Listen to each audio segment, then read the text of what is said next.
All right, welcome back everyone to Deadlock APAC. Today is a very special day. We've not been told what is going to happen today. My name is Kais, and this is my co-host. Hi. I'm like so confused as to hi everyone. We are about to start a special event that is gonna shake up probably the players a little bit. The players have not much of an idea of what's going on, I think. Yeah, I don't think anyone has been told what's going on today. Even the players themselves have not been told what is happening today. So I'm very excited to see what's going to happen today. You know, in the last 6-7 days, there's a bunch of patches that Yoshi just keep pushing out, in and out. You know, the healing minion changes, the characters update, the balancing is changed. Even just 2 days ago, Yoshi just dropped a patch and completely killed off Infernus. Yeah, I have no idea. No, to be fair, Infernus was pretty broken to begin with. Like, the burn, everything, he deserved to be nerfed in my opinion. I agree. He needs to be put down. Like, they put down my girl Wraith! What happened to my strong, independent black woman? Okay, whoa, chill. First of all, I must say that I think we might have a little bit of production issues. I'm not sure if this is the draft that's going on. I can't tell. I need to check on that. Second, first of all, I think M1s in general, dispatch are so fucking strong. Am I the only one that thinks that? I cannot be. Like, the gun, like, this meta is so lean towards, like, gun and movement that I feel like all the M1 players are just having a field day. Well, funny you said that, and Shiv is banned. Shiv has been going through the ringer recently because Shiv, only a small nerf recently to him, but he can just go in and out. That character is really strong in the current meta. If I see Shiv in game, I'm backing out. I'm not playing that match. I'm getting out of there. And Oscar banning Shiv is very interesting because there are many other characters that they could have banned as a first ban, like Mirage, who is one of the strongest M1 character right now. And like you said, M1 is extremely strong right now, but other than Mirage and maybe even Guys, I would say Mirage is a lot strong in between of them. And I wouldn't say that right now it's a gun meta, but because the spirit characters, if you think about it, the 4.8k spike change has really shaked up the meta. And Boxmaster just banned Mina. Very interesting ban. What do you think about this, Gray? I think Mina ban is always a good one, just because I think I've heard this from Disco and Sino for a bit, where every time there is a Mina, it sort of splits the team in half. So you have the backliners and the frontliners. Everyone on the front line is just dashing forward, trying to catch Mina whenever she uses her warp, and that leaves the backliners alone, and then they get crushed by all the other team, the enemy team. So I think, I don't know, it makes sense to ban Mina in my opinion. If that's the gameplay that you're going for, you want to prevent your team from separating and having like a straight focus, I think why not? It's a pretty good pick. I genuinely am not very sure of where they're heading towards with this though. A little bit confused, must say. And Mirage's first pick for Oscar, like you said, Mirage is extremely strong in the current meta with the 4.8k spike. He can do like 300 damage off just his gun alone without even pressing his 3, which is an AoE like global ability that just proc anywhere you want. Even then, Mirage is so strong because of the 4.8k spike. If you just properly itemize him in lane, he is actually Thanos. If anyone's Thanos, Mirage is Thanos. This character is doing too much.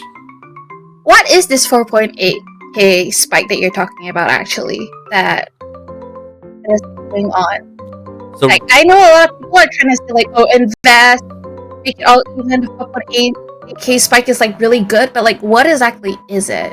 So recently, the most latest patch, Yoshi introduced a new spike where this is the investment, the amount of money you invest into a category of item like green, purple, or orange.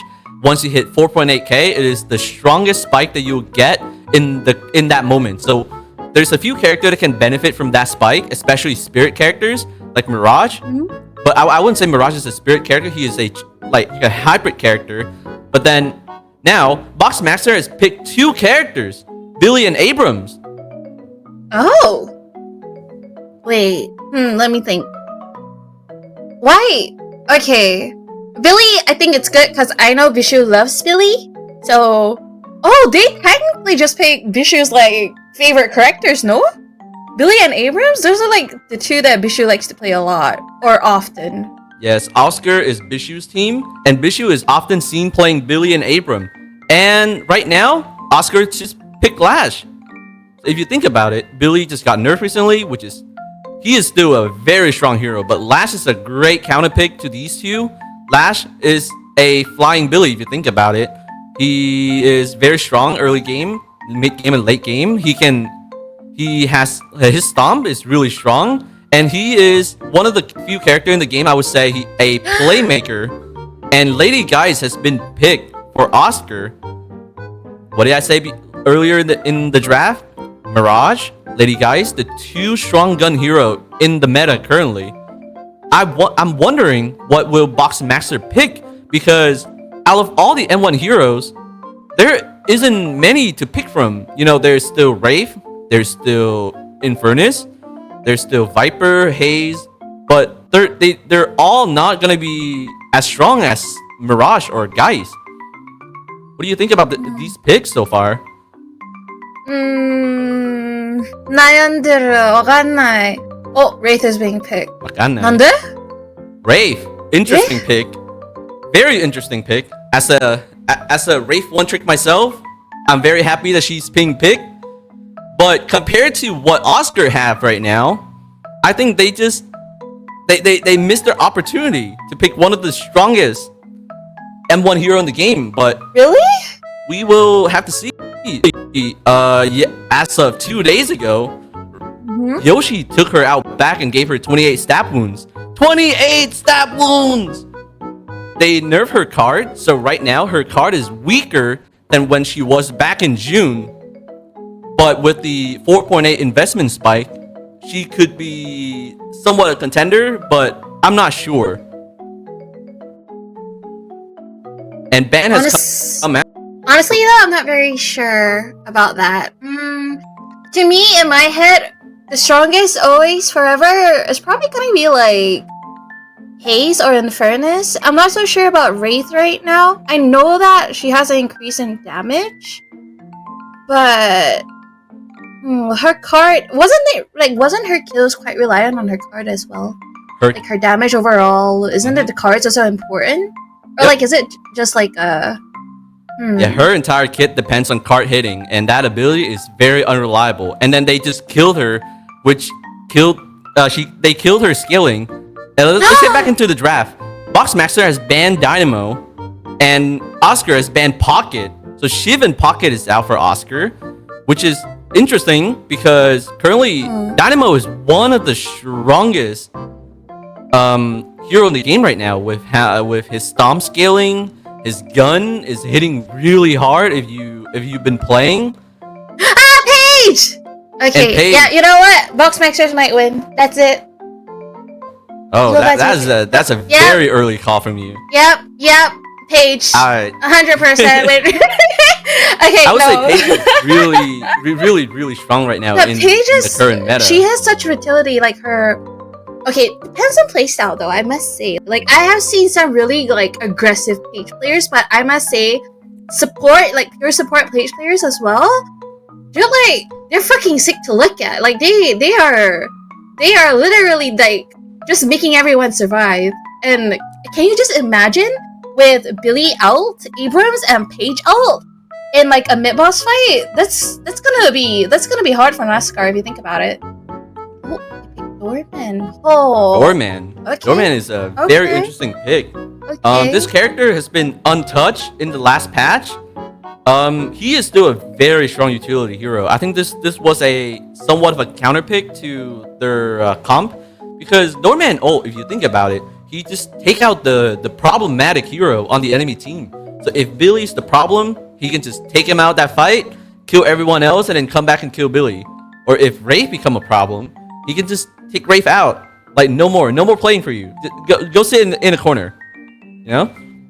And this hero has absurd amount of damage on his bell, on card, which is a big AOE ability that move people around. I wonder what they're thinking with Doorman though. Like, I'm like as a whole, I'm a bit. Oh, Viscous. Yeah, Viscous is a pain in the butt recently. Okay. I agree. Oh, that's gonna be hard if Billy tries to ult, you can just pull punch.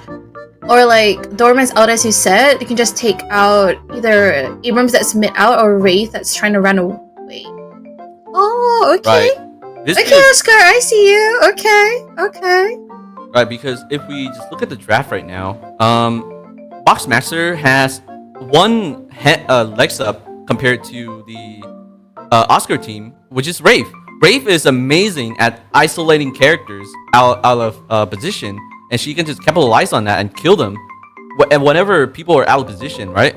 So having Viscous around, he essentially just shut down Wraith until she get cursed, which is very, very late into the game. So if Wraith doesn't come up with a plan to counter Viscous or Doorman, I think she will struggle a lot in this match.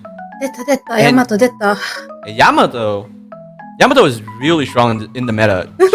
She did not get touched at all in the patch, which is like really amazing because Yamato is one of the few characters that can benefit from the 4.8k spike.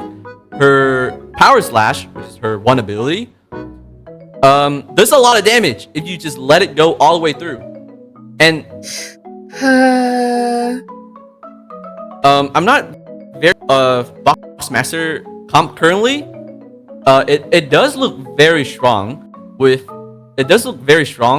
of like a lot of like pick potential from Wraith and Yamato. They can just jump onto any character and just one shot them, right? So is Abram, so is Billy. They have a lot of pick characters. And Oscar so far, I would say they have a more team fight oriented, because Mirage, once he get Ricochet up, he can do a lot of damage from the back line. Who do you think they will catch? Who do you think they will pick for the last two character right now? There are many heroes in the pool recently that is important. Oh, Vindicta. I completely forgot about Vindicta. I completely forgot about Vindicta when we were talking about M1 heroes. Vindicta is a very strong M1 hero. I'm like so confused right now. Wait. Okay, wait. So it looks like when I first saw the draft, I thought to myself, oh, okay, so maybe like Boxmasters are going like early game damage kind of thing, because Abrams is pretty tanky, pretty painful early game. Billy as well.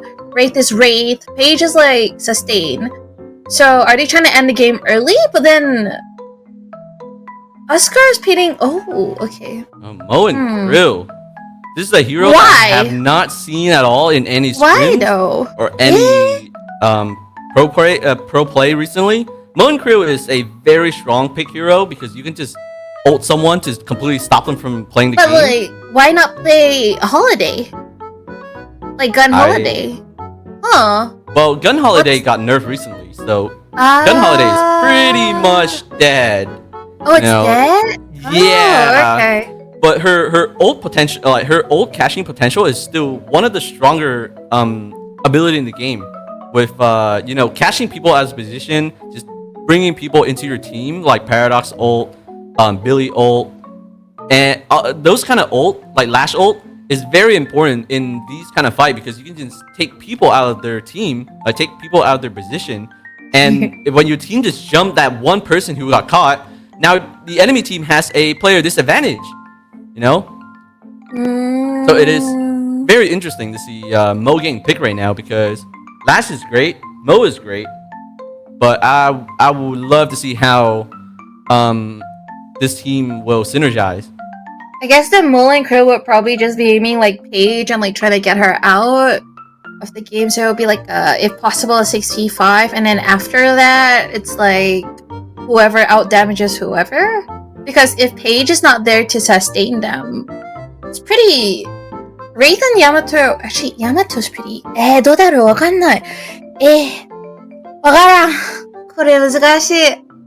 Yeah, Wraith is really squishy in the current meta. If you just look at Oscar team, every one of those heroes can just if they see Wraith is dead.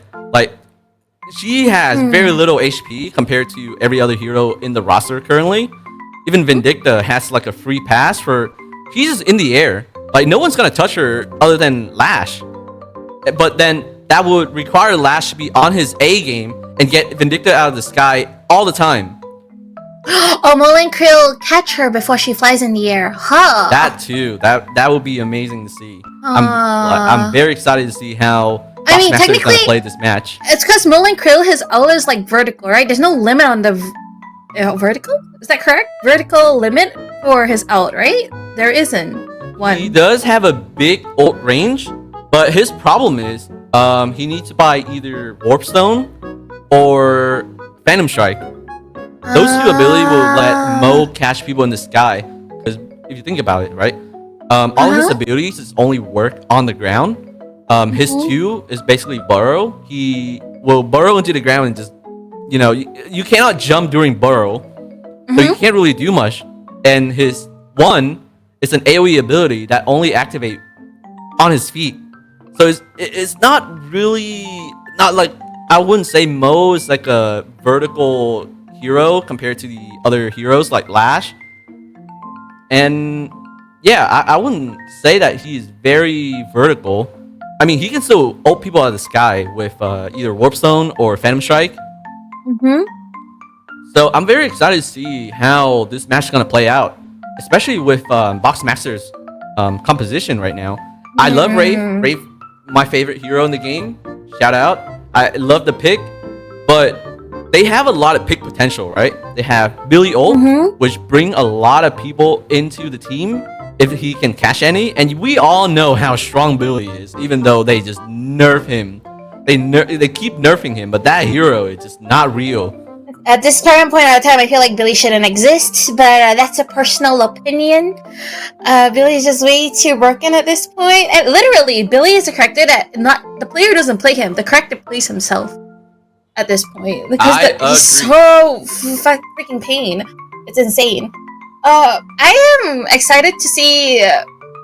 I'm pretty sure Bishu is on Mullen Krill. I am not sure on the rest. I'm curious. I think DK might be on Mirage. Mayhaps. We don't really have the player names up. I think we'll have that in a little bit. I don't know. Is the game starting soon? Question mark? All right. So we have a prediction going. All right. So we have a prediction going on Twitch chat. 51% to Oscar and 49% to Boxmaster. If you have channel point, feel free to put in your point. So Oscar, we currently have Proper, Fletch, Fragmaz, Hong, Hungry for Eggs, and Bishu. And if you don't know who Hong is DK Overwatch. The DK from Overwatch. He is one of the strongest DPS player in Overwatch when he was still playing in the Overwatch League. Same as Bishu. Bishu is one of the strongest off-tank player. The glaze is real. Hey man, hey, because of Bishu, I won Trick Diva for the longest time. Oh god, that's crazy. The glaze is so. Bishu would be so happy to hear that someone's glazing. And now Boxmasters. We have Pounce B, White Armor, Panda's Nut, Bonbonton, Very Official, and Tirath. To be very honest, I don't really know who Boxmasters are. I don't think I've ever had the chance to really interact with them. I have seen Fragments and Hungry for Eggs and Bishop more though. I'm quite I'm pretty sure Box Nexus might have changed their roster a little bit. They used to have Jono in their team, but Jono is no longer there. I think they switched up some people. So I'm actually quite curious to see how this team is gonna work out together. I'm not really sure who changed out though. Yeah.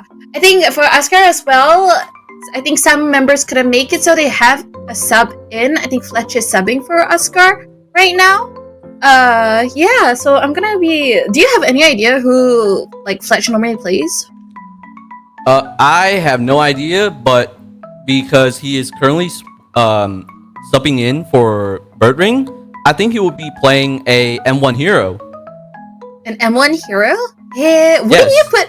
If you have a sub on your team, would you put them in the role that they are supposed to sub in, or would you get them to play a character they are comfortable with? Well, a character that they would be comfortable with is always going to be number one priority, right? But if they already have oh, we're starting? I think we're starting now. All right, and we're in the match. But yeah, if I have a sub player, I think Comfort go first, and then fill in the team later. Let's look at this. So the left lane we have Mirage and Lash. Flesh is playing Mirage, like we said. He is subbing in for Birdring, who is an M1 player, and Postlock. We are so ready for Postlock. Look at that! Look at that big man. Do you not think I look like him? Dude, honestly, I was talking to... There was a stream where I was just like standing next to Abrams, and I was like, I could be Abrams' like long lost daughter. Not gonna lie, actually. Wraith Aura walking straight to me. I'm scared of it. Not gonna lie. Whoa! What just happened? Wraith just walked past. Wraith just walked past her enemy. Wait, what? This is a... Oh wait. Is this a tactical pause? No, I think this maybe... might have been I think Wraith might have DC'd a little bit. That's why she walked past her enemy. Right. So let's talk about Boxmaxer. Other than Giraffe and Penis, I don't really know any other like players on this team other than probably like White Armor, because I see White Armor a lot when I watch Adam play on pubs. Giraffe, I've seen him a lot on the Asian server. He always destroy me, but sometimes, you know, it is what it is, you know. And in the mid lane, we have Viscus, Doorman versus Yamato and Vindicta. What do you think about this combo? It's gonna be annoying. Right. I think this is so perfect for Oscar team. Because it's such an annoying lane. Vindicta, right? Vindicta ult, if you think about it, she has an assassination bun that has infinite range, right? So because they have Viscus, Viscus can just cube you when you're low. So her assassination is essentially denied in this lane. So it looks like Oscar is like, from what I sort of notice, is that normally if there's a Viscus, you're against a Viscus, the Viscus normally wins. So are they trying to like early end mid and like roam and stuff? Is that what? Oh, what a parry coming out! Lash is parry. Oh my god! Oh my god! Oh my god! The pain! Ouch! Pushing Ouch! Oh my god! Billy is so freaking painful. For what? Why is Billy so painful? For what reason? For what reason does this character exist? Oh my god! Right, I agree. I think Valve should take Billy out back and give him the Wraith treatment again. Like a lot of heroes in the game need the Wraith treatment right now. That's insane. And we are on the right side lane with Abram and Wraith versus Mo and Lady Geist. Lady is just roaming around doing boxes, which is a great thing to do when you don't have anything to do in lane. They're just letting their wave crash and do their own thing, you know? Oh, ouch. Ouch. Ouch. A lot of damage being pushed out in the middle lane right now. I think the idea is for Oscar to, like, just hard, like, なんだっけその名前あらに日本語忘れちゃったけど Like, I think they're just trying to suppress mid as hard as they can so that there's no roam for Vindicta. Because I know Vindicta is like, she roams a bit, right? Normally? To like help other lanes and stuff. Right. She loves to gank. Yeah. Let's come back to, because she has ult, right? The moment she has ult, she is global. She will she'll be flying around. Flying around, looking for kills. And because her ult has a mechanic where it's essentially just assassinate you with a HP threshold, she will be looking for kills the moment that ult is up. Because every time you kill someone with that, you get a lot of money. Like 600 souls. 650, I think. And Giraffe took down Bishu. Great. Getting the lead. Oh, she is so I wonder squishy. what happened. Right, but she has no HP. Once Bishu come back, if they decide to push, Brave is going to die. Honestly, you know, like it's like with the new update and everything, it really helps characters like Faith or like Lady Geist because of the new human minions. Like they increased the healing and the radius, I think, from the latest update. Right, and Brave has gone back to base. The one thing that I really like from pro players that's different from us top players, they are not afraid to go back to base. You know, they know their timing. They can go back to base and get fully healed up. And so now the wave is pushed up, but there's really nothing they can do about it. And we're back in mid lane. Vindicta is very low. I wonder what happened in this lane. Like we said earlier, Doorman has an absurd amount of damage, and so is Viscous. And buff has been secured for Oscar. I think the aim is really to like sort of suppress Vindicta to make sure that she doesn't leave and that she's always constantly low, so that she just can't roam and like help other lanes probably. Right, Vindicta has ult up. Wow, うざすぎだこのビスカス。やば。Yaba. So annoying. Oh, she is gonna die. Oh my god, bless her. Vindicta is very, very low. She has ult up. Like we said earlier, ult is very important. If she hit those shots, Doorman, very low. Yamato is chasing Doorman. Run! Oh, bless you. He got the kill. And so, Viscous. And Viscous go down. Oh, bless. I was very hoping to see some of those 360 no-scope, you know? But now we're on Billy, and Billy's going in. Oh, you are so annoying, Billy. Holy. This Euro is unreal. Last go down. Pragma's getting caught by Billy. And I think they will just take the tower if they decide to push. But it is currently 6 minutes, so they have boost on Oscar. Lashes came back to lane. So that was a classic Billy. That character cannot die. I don't know how. He dished out a lot of damage and he just cannot die. He is actually so freaking annoying. Oh my god. Right, Abram going in.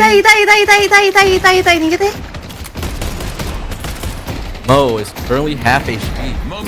Abram is, I think. Oh, I think Abram's like they were thinking for a second. They were like, oh, do I want to go in? And they're like, no, let's back off. Let's play it safe. Oh, okay. Especially when Mo and Crew has ult. He's very scary when he has ult. And so we are back on. Let's check in the tower damage, right? And the middle tower is tapped, and Mo is going into the Rave. Rave nice ulted. That essentially stopped Mo from ulting. Mo ulted. Oh, there goes Abrams. Probably. I don't know. What? And so,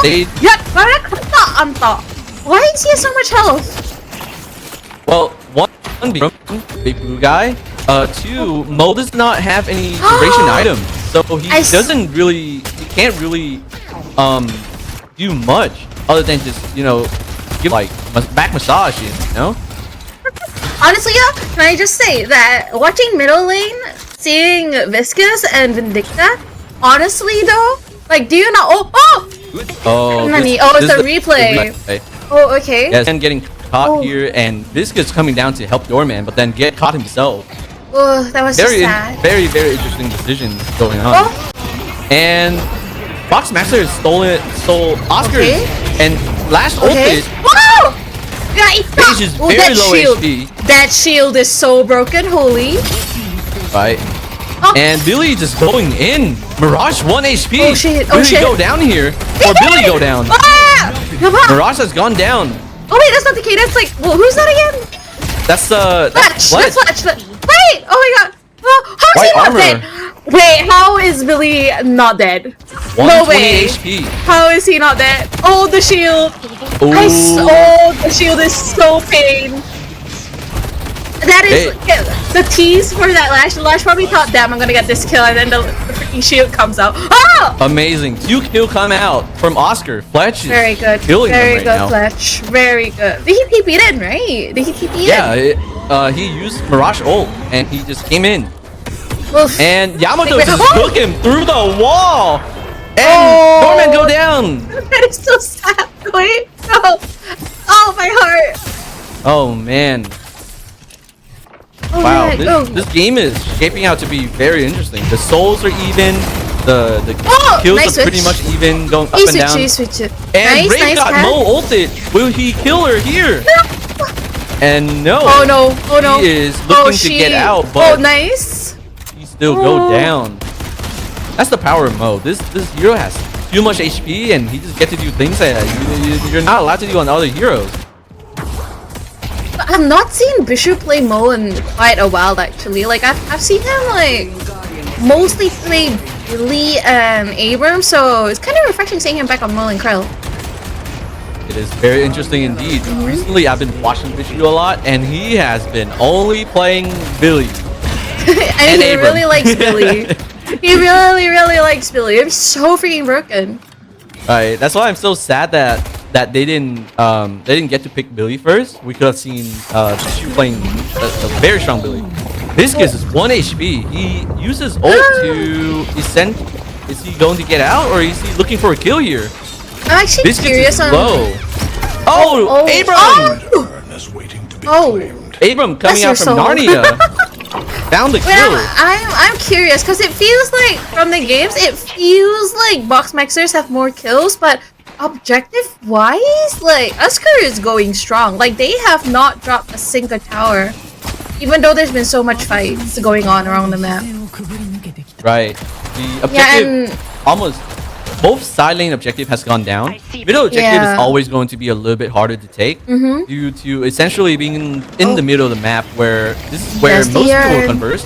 And now they are fighting for Oh, the urn. cube. For Vishu, so they Okay. have a free urn confirmed. And they're still fighting Nice. for this. They're looking for a kill here. Alright, the Vishu catch. ulted. oh no, And Bishu. You get The that? fight, Oh the no, fight he's is dead. Oh my very god. bad for Vishu. But they also found a kill on Wraith. Oh, okay.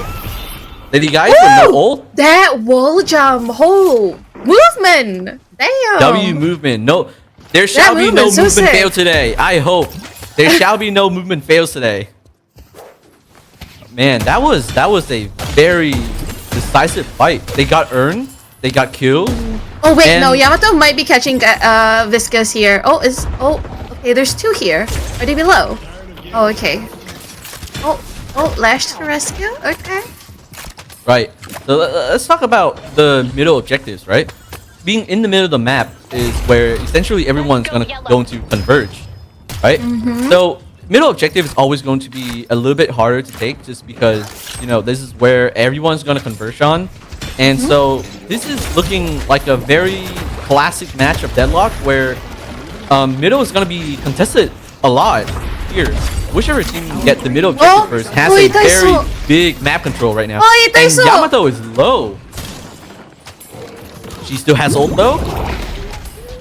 Oh, I am surprised. I thought I would see more of like Vindicta kills and like Vindicta flying around the map. Surprisingly, I think because of what happened in mid lane earlier, she does not have like the damage and she doesn't have that much of like the confidence to roam around maybe because they're slightly behind. Because mid is being constantly pushed up and they're trying really hard. Oh, and there goes mid tower.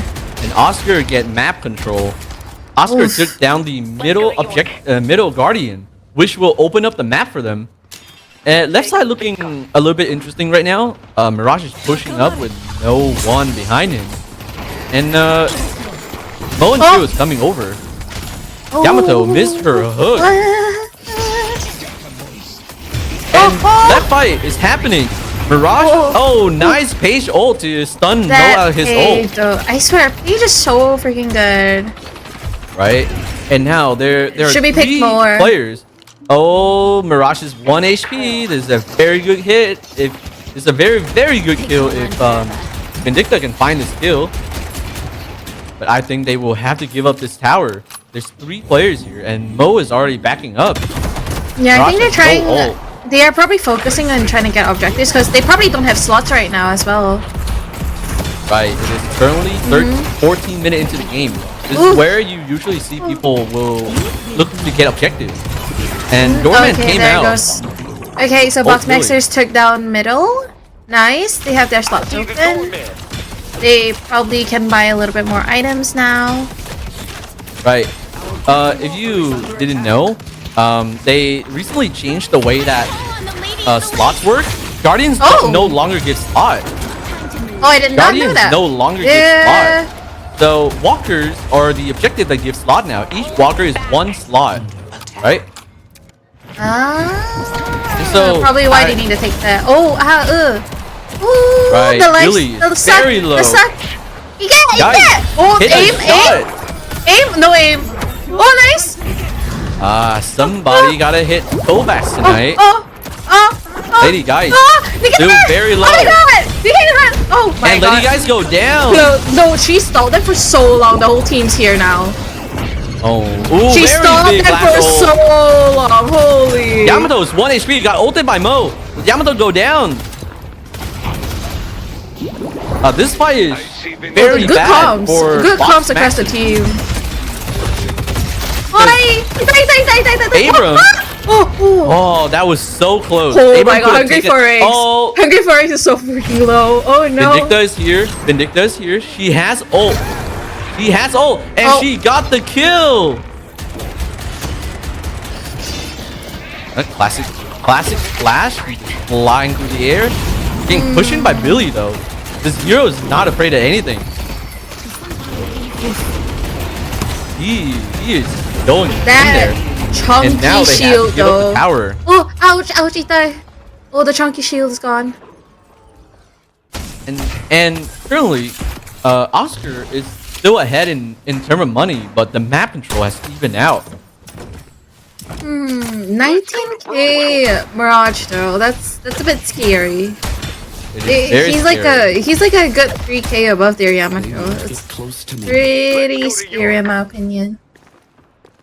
And if we go back to what we said earlier about Mirage, Mirage is one of the few heroes that get a lot of benefit from just investing money. So the more money he has, the stronger he is, and he's just looking to kill this Pace right now. And Mirage has got that Brave ult. He is still staying in the fight. I wonder if his team is gonna come and help. There's currently 3 players from Boxmaster and 4 players in Oscar. I think they're just giving it and go farm. There's a lot of farm on the map. Let's go to mid. But right lane though, right lane, there's no one playing it. Oh, okay. So guys picked it up, but Doorman is very far behind in the enemy territory. Oh, Dorman. Oh,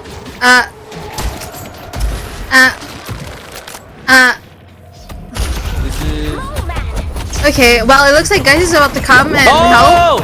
oh. He ulted Vindicta out of the sky. 사스가네, 소래. Bishu, 10 out of 10, my man. We talked about it earlier in the draft. Like, Yeah. Mo is so good if you know what to do with his ult. Especially taking out a problematic hero like Vindicta, who is essentially going to be in the sky forever. Billy ult, very big Billy ult. Ouch. Oh, nice Doorman go swap. down.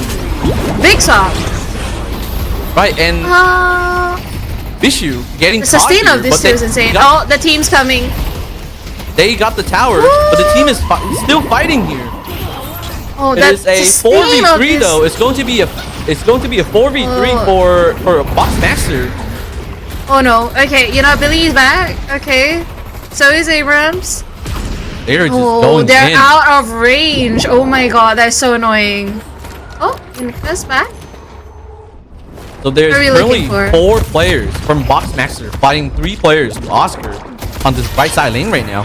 And I think Yamato go down. how tanky Mole and Kill is, as well as like the swap and the sustain on guys, just Abram makes go them down. both killable. And plus the damage from Fletch in general, because he TP'd across the map, it's just that there's nothing you can do if you think about it. Really nothing you can do.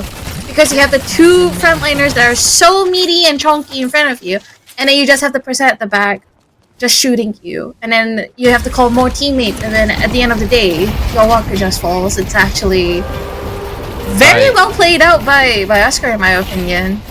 Like the team comm and the communication between the team members were really good. I think. Right, that fight could have gone very badly, especially Yeah, with it the player disadvantage from Oscar. They were missing a player during that fight, and now Oscar has secured mid at 19 minutes into the game, and Mo just found another kill. Abram. Will Abram Vision go is down on here? a row. Oh my goodness, this guy. He's So killing himself. That's for unlucky. sure. And Abram go back to base. Though he lived, but he have to stay in base for a little bit now. Yeah, at this point, I think Oscar is very comfortable where they are. They have the gold lead. Technically, the map is also in their control. They have farm that they can pick up. Like, Oscar is in a very comfortable spot now where they probably are gonna take a pick off one of the enemies, and then they're just probably gonna push Walker at this point. Right. I see in Twitch chat someone is asking, is that proper? No, this is not proper Overwatch. His name is Sam. I don't know why his name is proper now, but he is not proper from Overwatch. But sometime I hope it is. I wish it is. What? Sometime I wish. Wait, sorry. I don't know what the producers are doing. That's not What guys. is going on? Yes, I am the kid. Yep. 10 out of 10. 100%. Yep. Yep. They're Right, so- totally cosplaying. Yep. So if you don't know, Vishu team currently has 2 Overwatch League players, very decorated Overwatch League players, in Birdring, who is not playing today, and DK, who his name is hung in this match currently, and Mo find a kill, and last ult, very big last ult here. Will they get confirming a kill here? Vindicta shooting, not hitting anything. Going for the lash. Oh, okay. One Rejuvenator go down. And there's No, still... he's gonna run out. He's gonna run. Right, and Middle Walker is getting pressure, and Oscar get Middle Walker. Yep. You know, with Right Rejuvenator now- up, they can just do whatever they want on the map right now. Yeah. Right They're now not for even Boxmaxers, they're like probably like Nayanderu. They're not sure whether to protect mid or the. Is it my left or right? My left. The left walker? Oh my god, I can't do directions. Okay, yeah, but because of that indecisiveness of them not knowing which one they want to protect, I think that Ooh, resulted nice, them nice. in like losing mid. Right. Especially with Rejuvenator up, you can make a lot more risky play for Oscar. So even with the Knight from Vindicta, there's not much they could have done. So right now, Oscar is just pushing and fighting. He died! Ah! And Billy go down. Yamato's going in onto the Mirage. Mirage. Teleport. Tornado. Ah! Right. He died! And all of the Rejuvenator has been spent. He died! Yamato is just going in right now. But where is his team? Yamato is alone. Oh, he's alone. Yamato got He caught. is alone. Oh no. Oh, that's not good. So Uh... clearly, Boxmaster is down 4 heroes. And Oscar, though very This low, they is- can definitely take this Walker. Yeah, there goes their walker. Like, I don't think we can do anything. So if you haven't noticed, this patch, they changed the way that walkers work. The last walker, each walker that you take, the next walker is going to be a little bit bigger, right? It's just a little bit bigger, and they have a lot more HP. So the last walker is going to be always going to be a team effort to take. And with the Rejuvenator, they essentially got that walker for free. They can just do so much risky play right now. I did not know that. I am someone that doesn't read patch notes often, which is not a very good thing. But yes, now I know. Educational learning. And now Mirage has picked up Ricochet. Ricochet is one of the few items that very benefit Mirage, especially when he has his 3, right? His Jin Mark ability can be applied onto multiple heroes, right? Multiple hero all at once, and he can just press a button and it will proc, right? And now we're going back to this fight. This replay though, like I am a bit like they did a very good job where Lady Guys and Viscous was there to sort of zone off the people at the back line, and then they separated the team from Yamato that went in, which was very well thought out in my opinion for Ascar. Yeah, I think this might have been a miscommunication from Yamato, because Yamato is just in there. She did not have any support. She probably went in with the mindset that her team could follow up with her. It did not occur to her that probably that Viscous and Lady Guys was gonna zone off the back line, where they have to, you know, you have to back off or they'll just die, right? Whoa! Right. Oh, the sun! And Paige is the getting shield! destroyed. Wait, no. Do you see how she caught. survived for like 2 extra seconds because of her shields? That's Paige is so broken. Her shields, though. I agree. Like, I think that hero need the race treatment sometimes. No. No. No, with like how barrier has been nerfed and everything, Paige is like perfect right now, I think, in my opinion. I would say so too. I agree that she's currently she's perfect the way she is currently. And buff has been confirmed. Let's check in on the money. Sorry, Oscar. I just saw chat. Excuse you, man. What do you mean I don't know my left and right? Shush. Quiet. And another pause lock coming out. I wonder what happened this time. I think maybe Wraith might have DC'd, maybe. I think it happened the previous time before. Oh no, proper DC'd. Eh. And let's check in onto the money situation. Oscar is currently 30k ahead. And their Mirage and Geist is very well fed compared to the carries on Boxmaxer, who is Wraith and Vindicta, right?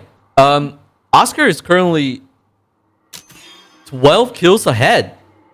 Wow. Okay. 8 kills ahead. That is still a lot of kills, right? They have a lot more AP to work with. They have the timing right now, because if you just check the timer, mid is gonna come up in 40 seconds, and the game is starting again. Mid is gonna come up in 40 seconds. Oscar is just taking the urn. I don't think they should put this in. I mean, Paige is respawning. Dorman is just picking up the urn. I think it's... is he going for it or is he denying it? I'm not sure. Like, I think they're trying to make the gold gap as big as possible, I think, right now. Because if they were to get this urn, they would be a little bit more even, I would say. So, depends. I think mean, if Oscar is confident in getting it, I mean, sure, but at this point of time, if they were to go for urn, like, well, it is a very, very risky fight to take right now. So because if they die right now, whichever team win this fight, and they just get the urn for free. My God. No. Boxmaxer is back down. And if you see on the right side, like, Fletch is just pushing. Like, he's just pushing. Right, and he can very easily just TP in. Oh, he's TPing in? No value. And a big fight is happening. Oh, the Abram got curse. cursed. Oh, the curse. Mo, find Vindicta. Ooh, nice ult. And Vindicta go down with Abram. This fight is so messy for Boxmaxer right now. Let's take out Wraith.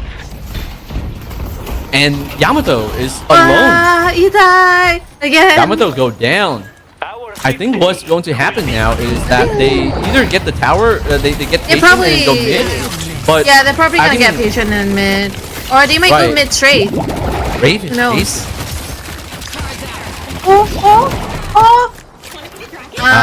잡는다. 그래, 잡네. Classic Wraith. He cannot do anything. But it's a hell of a perk. So Oscar is looking to take mid right now.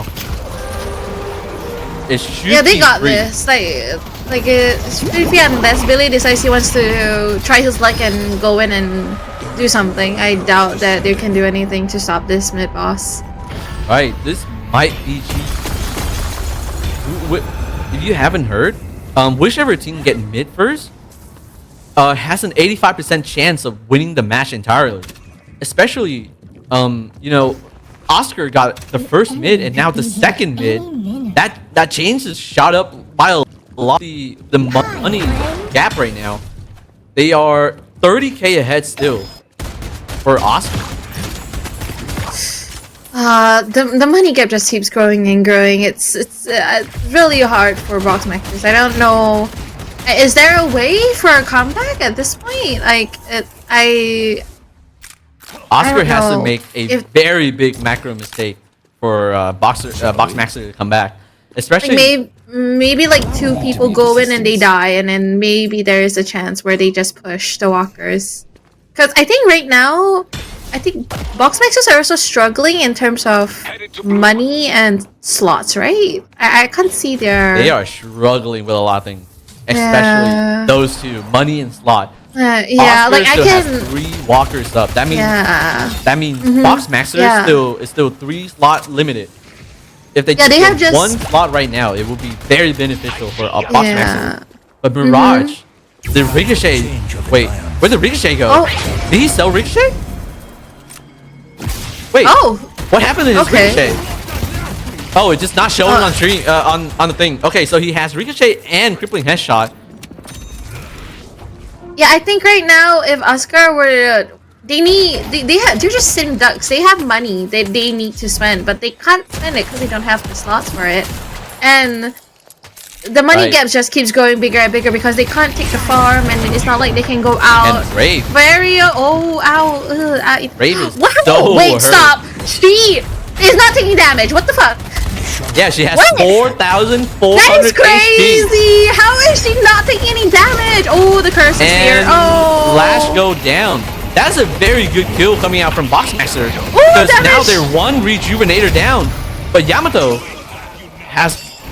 is down. But Mo ulted and he got stunned out of his ult. Mo go down. That's another rejuvenator gone. And Doorman ulted Abram right outside the door. Will he get caught here? Abram I did think not they're get ending caught. here. They're probably ending here. Enemy doesn't have any outs. They have 1 more reju. They're Abram 2 players down. Their going in. damage is gone. They're probably gonna take Patron and try to end the game. Right, but everyone on Oscar is very low. Their strongest hero in the match right now is currently at 1 HP. But there's Oh, tech they okay, can do well- right now. Well, There's they are boosting back. Well, we have proper that's boosting back right now. Okay, they decided to back off. Wise decisions. Wise decisions. I'm baffled. I don't have anything to say. I'm very baffled. They could have ended it right there. I think they made a good decision of like, okay, we have 2 teammates that are low. We know that if we were to do this, there is a chance, but let's not take the risk. Let's not take the risk and let's back off. I think And let's reset. I think Probably they're is what not they were taking thinking. Risk. Yeah, because you know, I was gonna say there's a tech that they technically do right there, which is Mirage is let himself be killed by the patron so that he's completely full HP again, right? And with full HP Mirage and a full HP guys, they shouldn't have any problem taking down the patron. But currently they're fighting for this urn. Oscar still have 1 rejuvenator up. Oh, the shields! She's going out. Mirage is raining down bullets right now. Are they looking for this kill? Onto Oh, they Abram. got it. Abram go down. Yeah, I think this it's is where they GG. This is where they end. Ooh, damage. And they're Ooh, just going catch. in. They don't even care about Ah, the patron. They're yeah, just but- going in. Woo! Lash ult taking people out of their spawn. That is crazy. Oh my god. And that is Yamato is still up. It's going for crazy some right reason, now. no, Yamato takes like 5 years to kill her. For some reason, Yamato, even though she's so behind, I think that just shows how strong the character is. Even though she's so behind, it takes so much to kill her still. Right. Like it took them like 2 to 3. And GG And to Oscar. GG! First win of the day. Winning his games. We are upside down. We're upside down. We're one with the Australians. We're one with the Australians. That's quite funny. What a match we just spectate. Wow, everything just had match.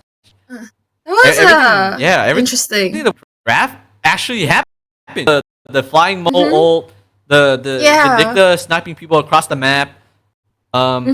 Viscous denying all the snipes, and so strong coming out from Oscar. You know, Bishu is the captain and the coach of that team. Wait, he's the captain as well? Yeah. Oh wait, he's the coach? Really? Yes. It's a one-man army. And here we go. Let's look at the stats. Spicy. Look at that. Sorry, everyone. Let's take a pause and appreciate that page because every support deserves recognition. I see that as a support player. Damn, that shields. That I want to know how much damage absorbed by shields that like Page has. If we can get that up, that'd be really cool. The damage though, look at the damages are insane. 48k. Yeah, 48k coming up from Mirage. Like we said earlier during the draft, Mirage is extremely strong currently. This hero is absurd. There's so little thing you can do to counter Mirage. It's actually insane how much value you can get out of the spike. Right, the moment you have the spike up, he is permanently fighting. Right, you can see in his damage number, 48k damage. That is a lot of damage coming out from Mirage. What is the most I want to see the damage breakdown on what was causing the most damage. If we can see that up, that'd be pretty cool. But damn, 17 assists, Viscous. I swear, Viscous is so annoying. Viscous mid lane annoying. You really can't do anything. Oh, thank you. Yes, can we see the damage breakdown from Mirage? Yeah. What is this? This is Souls collected. Collected by player. We cannot see which hero is which, so you have to put your cursor in the middle so that it shows. Yeah. Oh, good. We can probably look at it later on. Oh, hi. I guess you have joined my box. Hi. Hi. What is going on? What is going on? Can I get my box, please? It's over. It's so funny. Okay, no, but I think box maxers, they had a strat in mind. I kind of guessed what they were going at with Billy Abrams. They were, not gonna lie, my first thought process was, oh, are they target banning Bishu? Because Bishu is known to play Abrams and Billy. But then I'm okay, yeah, they probably want to try to end game fast, which is why they also have Wraith and whatnot in their team, and having Vindicta. They were trying their best to end it as fast as possible, maybe, because Lady Guys does scale. Right, Lady Guys and Mirage is absurdly strong in the late game, right? Yeah, if you cannot find a way to shut her down, it's pretty much GG if you think about it. She essentially has 2 life. Think about the way her ult works, right? Her ult swap health with the enemy, so every ability she uses essentially take a little bit of HP from her. So the more damage she take, the bigger amount of HP she get back from ult. But it's also very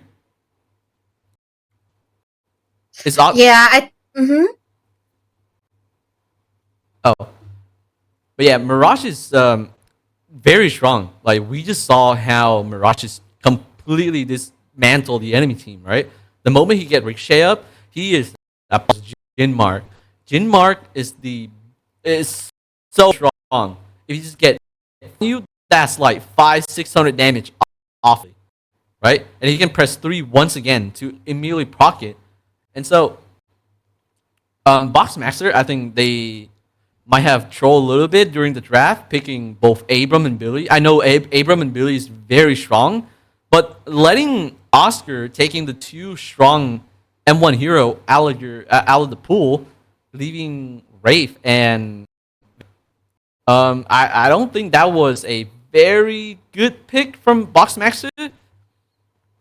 If I was them, I would have picked either Mirage or Geist first. And we saw how strong Mirage was during that match. They were carrying that match. Yeah, I think we were like the brain lag. Yeah, in the overall, I think they had an idea of what they wanted to do. It's just that unfortunately they didn't really have the time or the space to do what they wanted, which is very unfortunate for that. We are gonna go off for a very, very short break before the next draft starts. And then we'll see you guys all later.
Hello, everybody.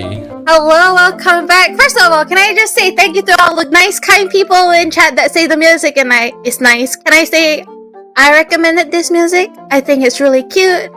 I don't have the link of whoever made this music, but you guys can go and check that person out. Thank you for enjoying it. And people were laughing at me when I picked the music. Ha!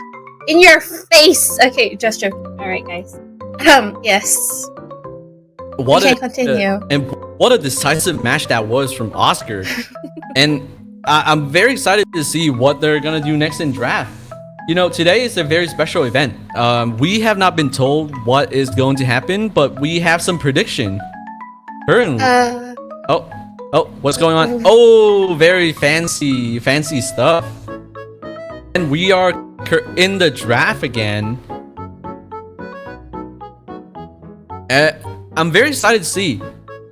Oh, what is this? Let me give a little explanation of what is going on right now at the moment.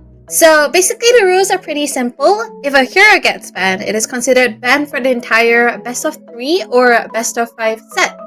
In the best of 5 sets, every hero will technically get banned or picked at least once, but because we are in the best of 3s right now, currently the heroes cannot be picked again. So from now on for the rest of the round, Shiv, Pocket, Dynamo, and Mina are not available to be picked anymore. And So, Box right- Maxer has picked up the ban on Billy, and Oscar banning Yamato. This is very interesting. Actually just target ban Bishu. I can hear him molding the other call, being like, I want to play my Billy! Let me play my Billy! I can literally hear him. It's crazy. Guys, oh my guys, god. why are we banning Billy? Thoughts? Oh, Hey, I want to play God. Billy. Thoughts? So, Box Master That's has funny. picked up Mirage. So, like earlier, the bans will roll over to the next match. Currently, it's a BO3, so the first bans somewhat makes sense now, especially with how broken Shiv is. And Shiv and Pocket is a combo that will constantly make your game hell. You know, Mina, not so much with Dynamo, but Dynamo is a very, very strong hero to ban early.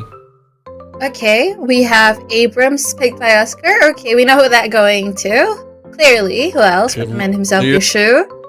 Yep. To be himself. They took. Okay, Boxmasters took Mirage. Okay, they're probably getting it for the mobility across the map. As you said, Mirage is pretty strong right now. His damage is up there. Yeah, why do it pick Mirage first?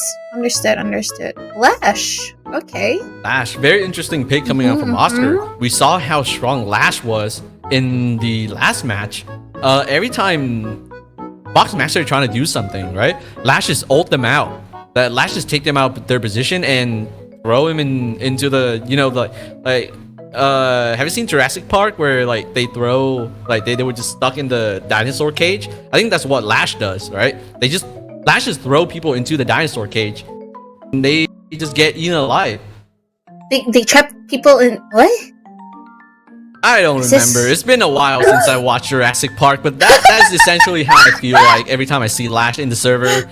You know, Okay. and Doorman Oh, has been okay. picked up for Box Masters. Oh, okay. The early pokes. Okay. Right. And is kind of concerning with the picks currently. You know, Lash, I wouldn't say he's like a really good second pick, but at the same time, there isn't many abilities anymore in the match currently because Billy is banned, Dynamo is banned. So that keeping Lash on their team. But there's only one M1 hero left. If Box Master pick up Geist right now, Oscar will be out of an M1 hero, and Box Master just picked up Geist. Okay. Like we said earlier in the draft, Mirage, Lady Geist, two very strong M1 heroes. Their guns just hit like a truck every time they're on the server, and when they're fed, they're going to run through you. I'm just a bit curious. Like, this looks like an exact mirror of what Oscar picked, sort of ish. of like what they Right. picked for the first match. So okay, Vindicta. What is okay? Vindicta. All right. Okay. Right, Vindicta is still a very strong hero.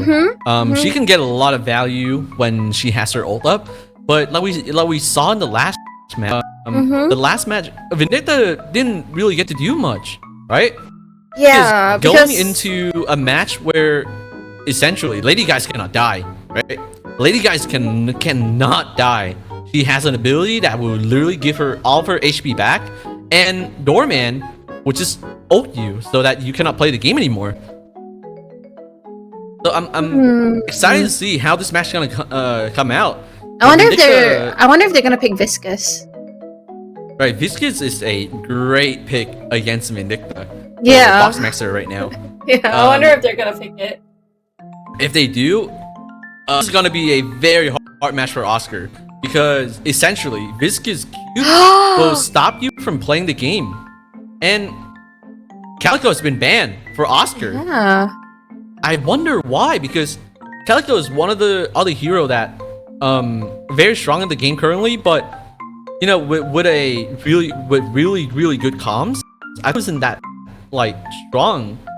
I think the reason why they might have been Calico is because they're gonna pick characters that are slightly more squishy. Like they still need an M1, so maybe like a Wraith. Calico could probably very easily one-shot Vindicta as well. So kind of makes sense why they would ban someone that could do the easy pickoffs of like going to the back line and killing my backliners. So I kind of understand. Oh, they banned Wraith. Eh? Wraith has been banned. Interesting. I wonder why. Wraith ban here is very interesting because as you saw last match, she did a lot of damage, but she couldn't really do much on the map because the heroes that Oscar had earlier, they were just too tanky. She can deal all the damage, cannot really kill anyone. And Paige has been picked up by Oscar. Shout out to all It's the a Paige mirror. players. It's the mirrors. I think it is an exact mirror from the last match, except there's no Billy this time. Yeah, and there's no Lash on the other team, so okay. Interesting. Yeah, Wraith Yeah. ban is interesting because I feel like I haven't played much since Infernus got nuked, but I feel like Infernus probably still strong. へー、パラドックスか。なるほど。 Paradox, very good cash hero. So currently on Boxmaster, they have 2 cash heroes in Doorman and Paradox. Paradox is always strong. This hero is busted in my opinion, right? Her carbine break like half the abilities in this game, and her grenade is such a good zoning tool, right? If you just hiding behind a cover, she can grenade you and you just get hit by carbine. And Boxmaster has picked up Mo and Krill, another Mo and Krill pick. Oh, okay, so they probably learned from the previous game that Warpstone, Krill out, probably just one-shots Vindicta. They're probably gonna do the exact same in this game as well. Probably gonna aim for the Vindicta. I think the swap is really good as well, because you can quite, like, the easy picks, the squishy heroes. Vindicta, you got Paige, if she doesn't have, like, her shield on max yet.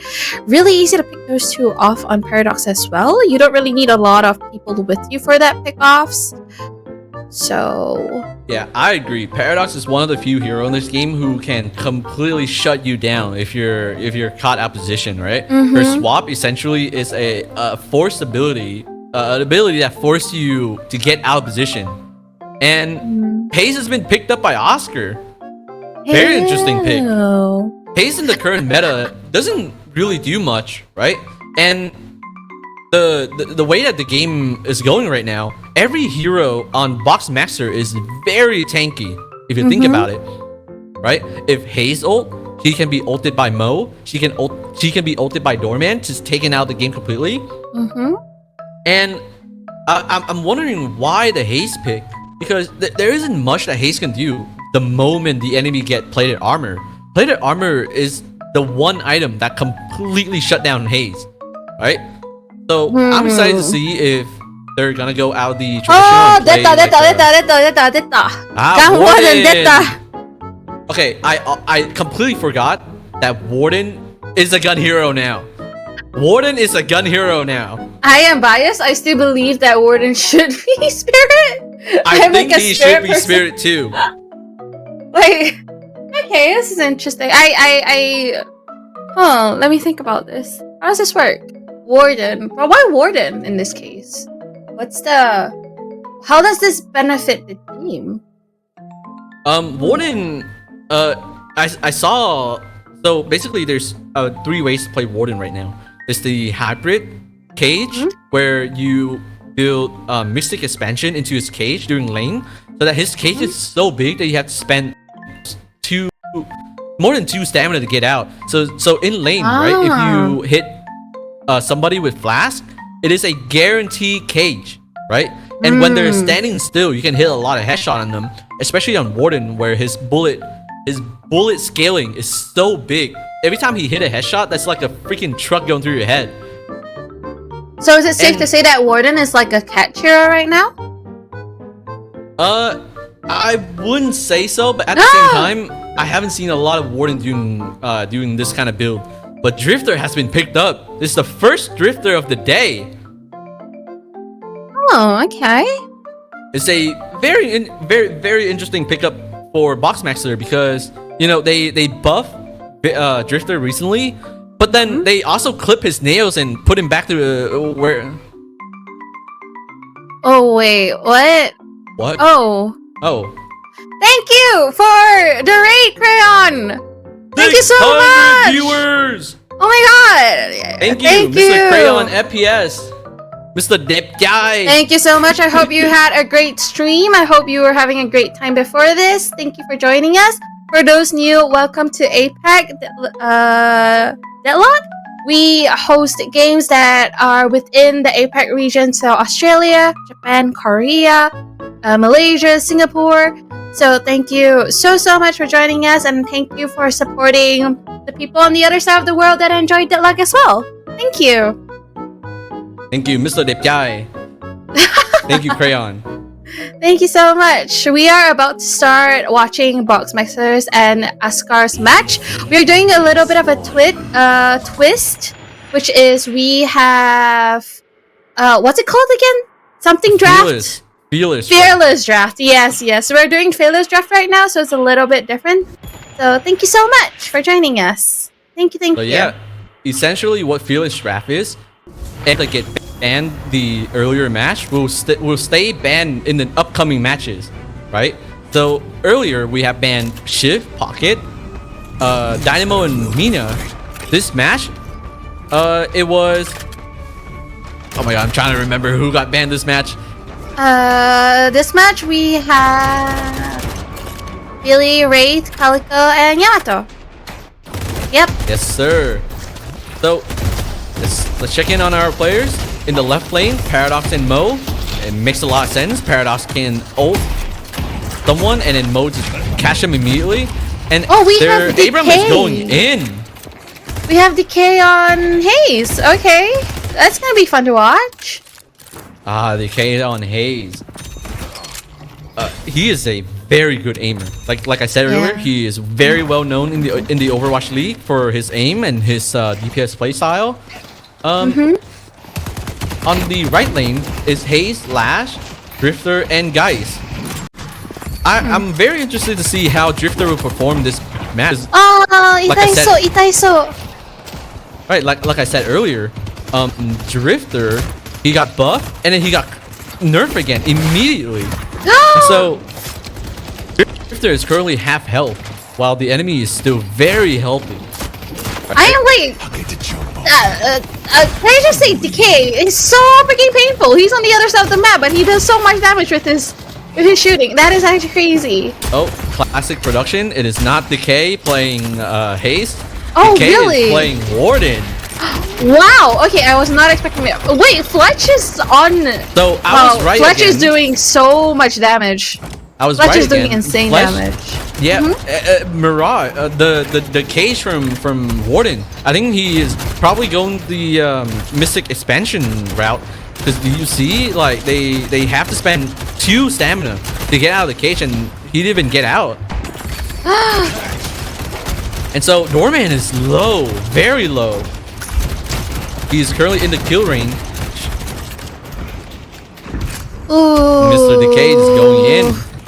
Does not care.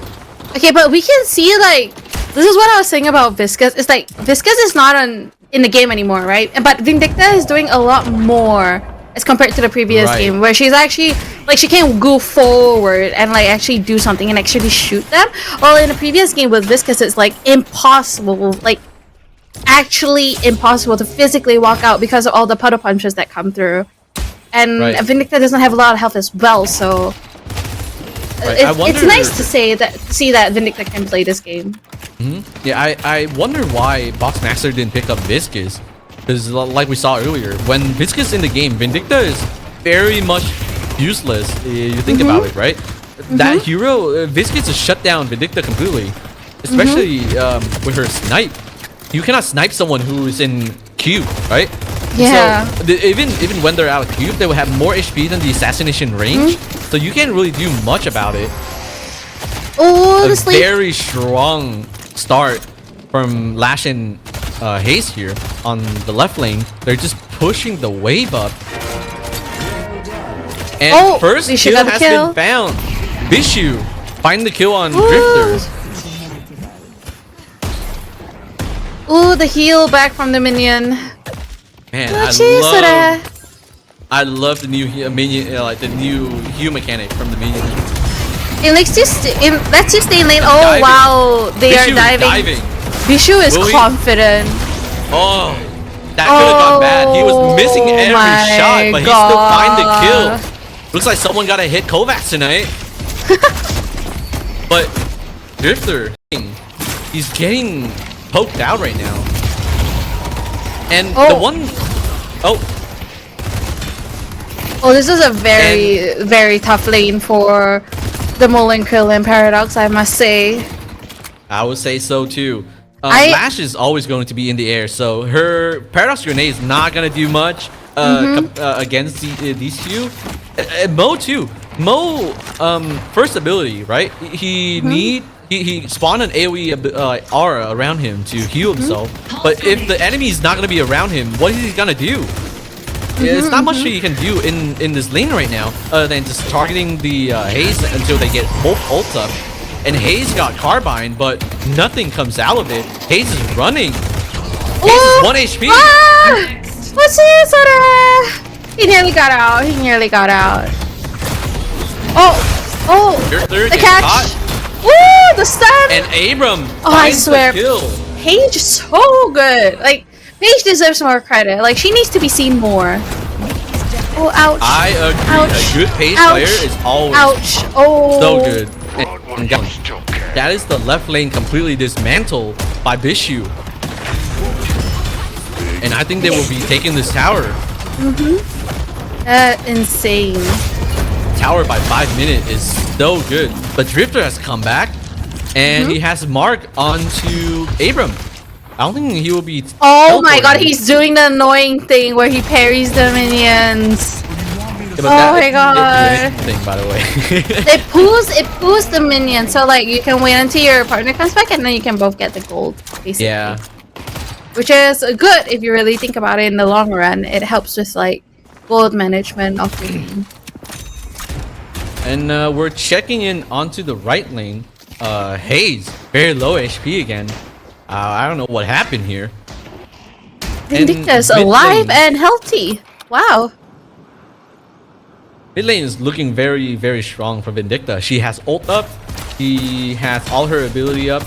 And I think they are looking to kill here with Paige. Paige stunned. Woo, the stun!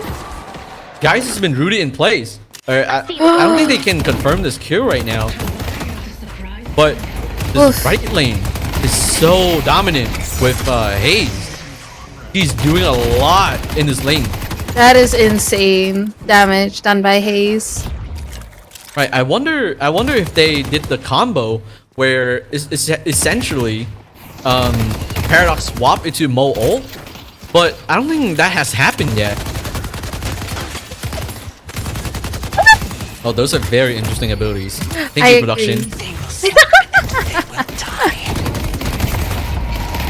I think And we're they're looking at keeping mid. Mid Oh, is about to go Paradox down missed as her well, ult. I think. Oof. happening. I think they are looking to take this tower on the right side. Mm-hmm. Middle has And- backed off. Okay. The game looks somewhat even right now, but Boxmaster is one guard. I wonder if they will start the left side player is gonna start roaming soon. I also believe that it could just be trying to put pressure on that lane still. Keep those two players in check so that they can't really roam around. Mirage going crazy with that damage, and Oh, Vindicta go down. Pain. Doorman Mirage, what a unexpected combo. Doorman just has so much damage. Oh, and he died. Drifter is caught. Oh, Drifter. Oh, parry. Oh, what a parry! Nice parry. Will he get out or he's going in? Oh, Bishu, is my going guy. in. Bishu, you wild man. Oh my god. Run, Bishu. 1 HP Bishu! and he go down. Oh, the out very timing. nice Oh, nice kill. Oh, That heal. No, oh, the heal that shield. minion just saved. that shield though. Oh my god. Look at that shield. She is alive. Oh my god. That was way too close for that What a Drifter. That was clutch. way too close. What a Holy. clutch from Drifter. That was so crazy. If you think about it, he got a sudden burst of heal from the healing minion. And so he could have died right there, but the healing minion essentially saved him. That's crazy. Wow, that's so much value from the healing minion. But oh, Bishu's going back in. I wonder if the Vindicta can get the kill here. Oh, 2 HP Oh, guys with no movement. ult. Ank's movement. This is Ank's movement. No. No, Bishu. No. This is caster curse. Oh, We're caster no. curse. And got lady guys go Nice, down. nice. Okay, that's Oh my god, Bishu. I am shaking my head at you, my guy. that is our loss and our game in the same freaking fight. And so we're back into the mid lane. The yellow Guardian is very low. I think they can just take the Guardian right here in this push. Yeah, they're gonna take middle for sure. I see the enemy. And Oscar, 2 Guardians ahead with the middle Guardian too. Like I said earlier, middle Guardian is very. Oh, what a snipe on the Doorman. Wow. Like I said earlier, middle Guardian is very good for map control. They're jumping onto Abram right now. Oh, And oh, the kill. Abram go down with the 500 bag. Our blue wall. You know, I've been watching Vishu a lot recently, and he keeps dropping backs like that. Why don't my enemies ever do that? Why don't my enemies ever do that in PUBG? You know, like just giving me a free 500 bag every now and then. You know. Yes, he does do that a little bit too often, in my opinion. But we let the man live. We let him live his life. He wants to save up those money to spend on a big item. You know. Right. And Oh, now here comes the urn. I think they're gonna do urn. Oscar is doing Earn. Hayes doing the side lane thing. And Mo going in with no ability. Oof. Very good swap from Oh, the they from Paradox. they should get this tower. There's like what, 3 of them here? Yep. Oh, And the fight oh, okay. is Oh still no. somewhat even right now. Who's that in Oh! the veil? We cannot see. Doorman! Oh! It's Oh, I taking 1 thought he HP wa- and he go down! Oh my god, that's so sad. That is so Oh. sad. Alexa, Oh. can we play Despacito? And so, the fight is still happening, but the play Oh my advantage God. looking very strong for Oscar. What Oscar is has going so on? many There's players so on the many right side things right going now. on. Lady Oh, guys, nice swap, swap. but no Nice HP swap. found. Mo ulted Abram, Oh, they're gonna and get Abram Abrams. go down. Nice, nice. But they still got the kill onto Lady Guys. Okay, no, yellow is really low right now. They should probably back off. Oh, Vindicta. Right, the Oh, play Vindicta. advantage for Boxmaster, for Oscar against Boxmaster. There's 4 Oscar players versus 3 Boxmasters, and now it's only 2 Boxmaster lane. Is there 2 here? Well, as Vindicta. they were fighting, you can see that DK has just been farming his way up. Sorry, Fletch has been farming his way up. He's like 13k right now. Yep, Which is that's his very, haste very thinking. scary. Oh my god. Look at that. A new item right in his pocket right there. He He's is doing gonna haste be he's gonna be such a menace to Paradox. He's gonna like one shot probably Dorman and Paradox at this point. 'cause He's he's- roaming for this kill. She's. Oh, I think she will have to let Dorman go now. He hear the punch machine. Will he find the guys here? 니겠다. 야, 니겠다. 우리다. And Paradox go down. There's 3 Oscar players on the right lane right now. Oh? But I don't think they can take the Walker right now. Because No, before 15 minutes, right? Walkers still have a lot of resist on them. So right now, there's a lot of farm on the map that Oscar could go in and just take all of it. Because look at the map control that Oscar have right now. They have 3 Guardians down, and all the Guardians is still up. That's a lot of map control for Oscar to take over. Drifter looking for Lash. 아, 이따 있어. Oh, the cage. Yep, Ah, slowing this hands. goes the build that I just said earlier. It is so hard to get out of the Warden cage when he has Mystic expansion. And Haze find Mo here. Will she find a kill? Oh, what a Nice sleep! Wow. Down. Yeah, but then Mo is in Burrow still, so he can't really do much with that. So back to side lane duty. Let's look at the money difference, shall we? Oscar is 10k ahead with their most bet character being Haze. Haze is, doing Lash getting caught by Mo, and I think Mo has to back off here. He has ult, but I don't think not much he can do. Oh, the Will jump. they chase them so low? Oh my god, that is heart attack. That was a horror movie. Oh man, that Oh could've gone my bad. god, I would Oh, scream what a if I was the sleep. Molen Krill. Oh, What a sleep. So right now they're going to fight for buff. The right side buff is so contested. There's 3 oh my gosh, what is going on? East side here. Ah, Dorman, Carter. Oh, Oh, they should what go down. on That earth Mo is ult is that? getting so much value. That's crazy. But if we look at the left side of the map, Warden taking Walker. They are just not caring about Warden at all. Oh my god, And- oh my god, oh the swamp. Lady Oh, guys go down. Ah, nice. And Oscar get a Walker for this. That is a very good Walker to take right now. Nice. Everyone is going to become slot locked sometime, like very soon. Very nice parry coming out from Drifter. Will he find this kill? Drifter go Getting the down. hang of this. That's not good. But it's the Urn, and Urn is on Boxmaster's side. Let's push. Another Oh, kill wow. coming out from Vindicta. This is I'm wondering. I'm very curious on why Boxmaster didn't pick Viscous, because Vindicta is just going through I all think- the enemy right now. It's probably because like maybe they just don't have anyone that's comfortable on playing him. Probably.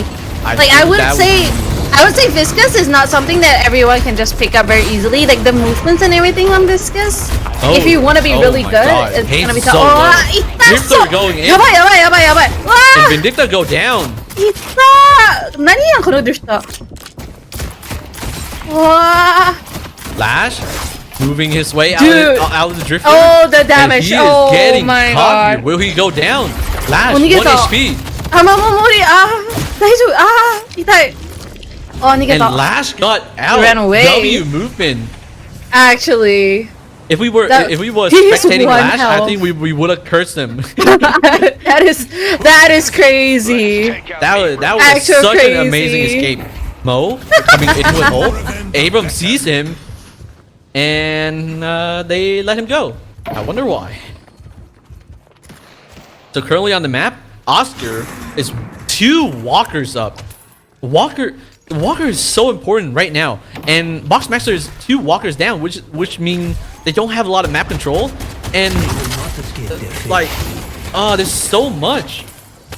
There's so much on the map that Boss do right now because all three of the Guardians from Oscar is still up. Oof. I am lurking. Is he looking for a kill here on Paige? Headed to Broad. They're in mid. I think he is aware. He is aware that there's a player ahead of him. And Drifter killing Lash. Looking for Lash. Lone Catch came out. Lash has no ability to get out of trouble right now. Lash, 1 HP. Lash go down. Oh my getting caught. god. Getting caught. It feels like a stalemate. Like what is going on? It's like they are trying to make things happen, but nothing's happening. I'm so confused. I am confused too. I don't know what is going on with this fight. Oh my god, Dorman! 1 HP. Oh! Dorman gets Is he knifed. stuck? Was he stuck? Was it a bug, or did he just not climb? I think Oh he my got god. staked. I think he got staked in the shit. middle of it. Oh shit! And- Oh, Paradox! Warden going in. Mo ulted someone. I couldn't see. Who is that? Oh, Paige go down. Wow, what a fight is going. What a fight right now. Even though they kill someone on Oscar, there's not much they can look at the wave. The macro coming out from Oscar is insane right now. All the waves are pushed up, so there's no opportunity for Box Maxer to take a Guardian down right now. It's so. I'm like so confused. It's like Drifter is constantly trying to like do picks, but every time he tries to go in for a pick, there's just like 3 people there, 4 people there, and then like the fight just goes haywire, and it just goes a different way, like not expected. Right. 大丈夫？クリート。 I think he's trying to movement his way up there, but I think it's just classic movement fail. Drifter, it's few hero like game that excel at isolating heroes and just fighting kills in general. But so far, he's doing his job. But every time he tries, like, there's always people there with against his enemy. Yeah. これ何このマップ。 I can't see the map. You guys are okay? I have to turn my head. Production thing. Kai! I can't see the map. It's so hard. Oh, yeah, なんか戦ってる. Oh my, there's a fight going on. I don't know what side that is on, but there's a fight going They on. respected the. Oh, They're looking for this. Yeah, They're going in. Dorman. 怖い I think they're just fighting for this Earth. And the Earth has been dropped. The big fight is happening right now. Oh my god, they just dropped the Earth over there. The players count. Now it's not even anymore. There's more Box Master here, but Vindicta finding that kill. Nice kill. Warden finding another kill onto Box Dang, Master. oh my this god. fight is looking for Box Master. Oh, And Mirage nice catch. go down. That's 3 players Nice down. catch. With the last 2 being very low. But They were probably trying to like push to get like at least 1 tower, be it middle or the side. The なんだっけ? Left walker. They were like probably like thinking, sorry, not walker tower. They were probably like wanting to push down the towers, but they just couldn't do it, so they decided to just go all in, and it kind of resulted them into losing the fight. Coming out from Doorman. Oh but wow! Nothing has been found. Doorman come down. So that fight was Box Master trying to force a taking urn so that they can somewhat even the souls again. But that fight turned out so badly that they lost urn, they lost mid, and no map control at all for Box Master. This is a mid lane. This is a mid lane push. This is a mid lane push to Walker, for sure.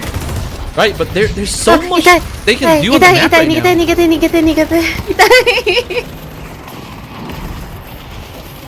The spirit urn is And waiting to be. Box Master is completely retreated to their spawn. There's not much they can do right now. Yeah, this is a Walker. Like they can very easily take Walker now. Oscar. Oh, sleep, He is very low. Haze is Oh my so God. low. Oh, I think he might be dead here. He is dead. Oh, card. And she is getting carded. And Haze get out. Ouch! that is so painful. Was it too early that they took on this fight? Vindicta is so low, but that shield came out and just saved her. That is insane.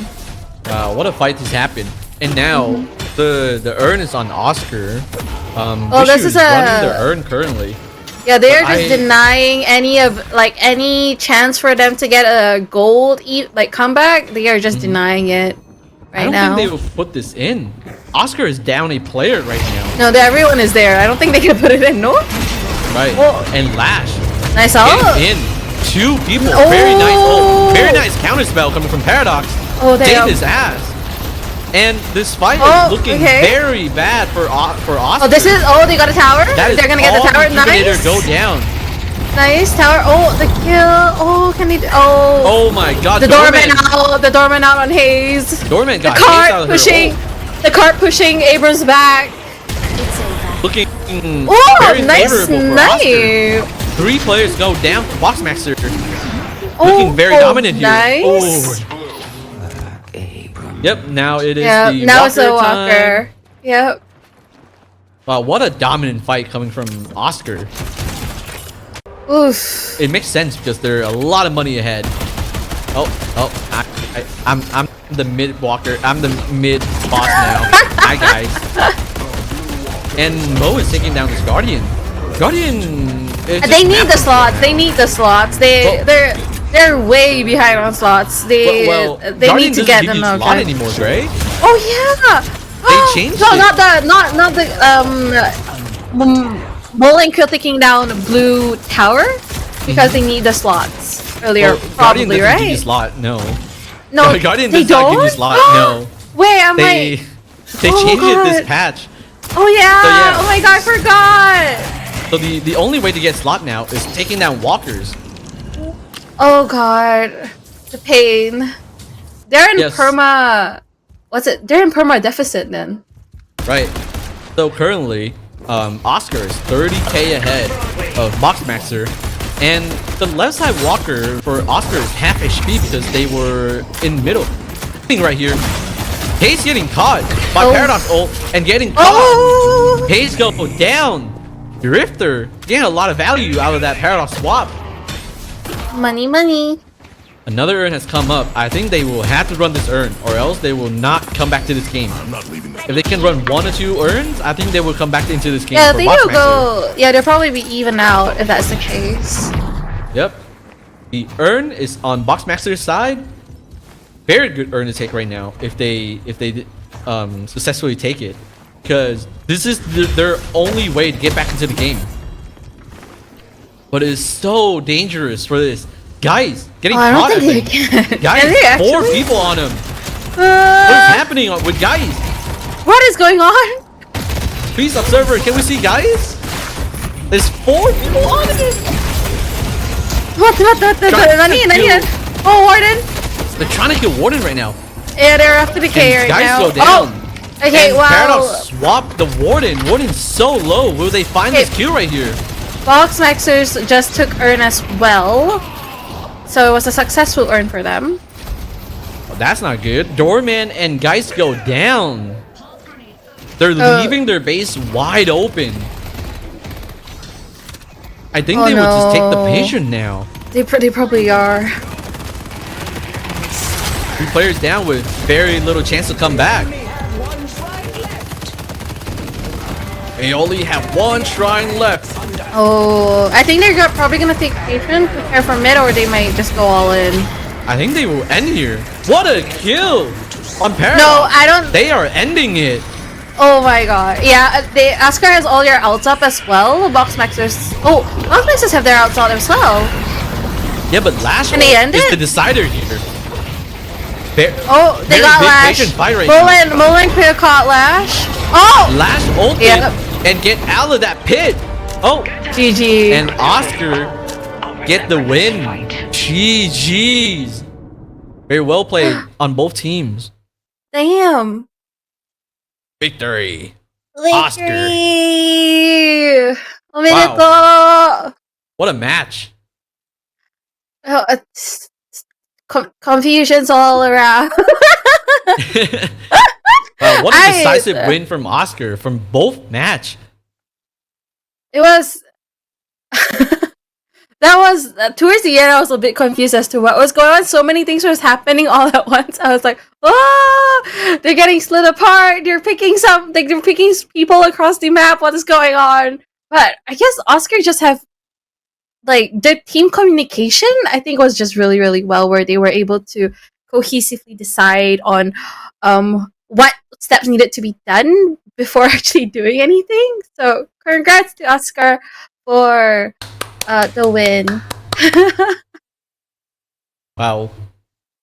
Yeah, what a decisive fight, and like every decision they made in that match was so decisive. They didn't just like, I don't think we can do this, I don't think we can do that, and they just kind of just did whatever they needed to do, and they just won the match. Even though, Bishu was not playing Billy.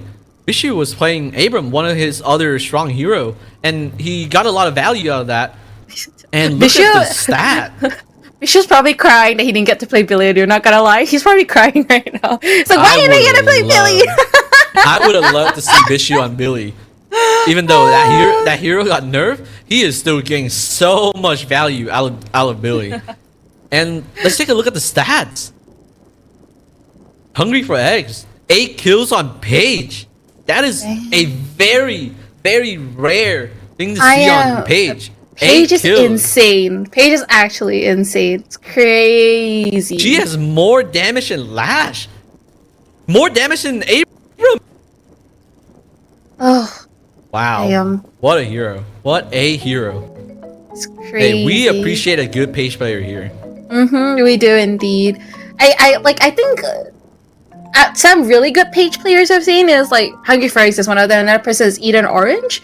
Those two Paige, like when they play Paige, it's like they're playing a completely different hero. And I know we were saying about how Mirage was gonna do the most damage. I'm actually pleasantly surprised that actually Drifter was the one doing the most damage. I would not have thought that. I would have honestly thought maybe Hayes did more damage, but no, it was actually Drifter. So Drifter's just broken, I think. He's just crazy broken.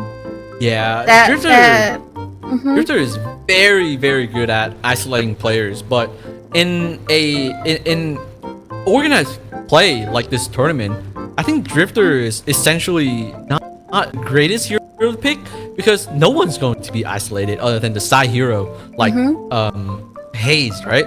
Other than Hayes, there's no one on the enemy team is going to be isolated playing the side lane alone. So because they pick Drifter into this, and Hayes is always on side lane, Hayes is the only player where Drifter can like fully release his kit onto her. But we didn't see a lot of that because Bishop team was playing very organized. They were playing together very, very well. And upcoming, we have Polestar Esport versus Oscar. With this, I think we'll go. Do we have time for a little short break, or are we going straight into drafting and straight into game? Okay, we'll go into a quick short break. Thank you everyone for watching so far. Please take this time to go and get some water, stretch your legs a little bit, do some stretches, and we'll see you guys in a little bit.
Hello,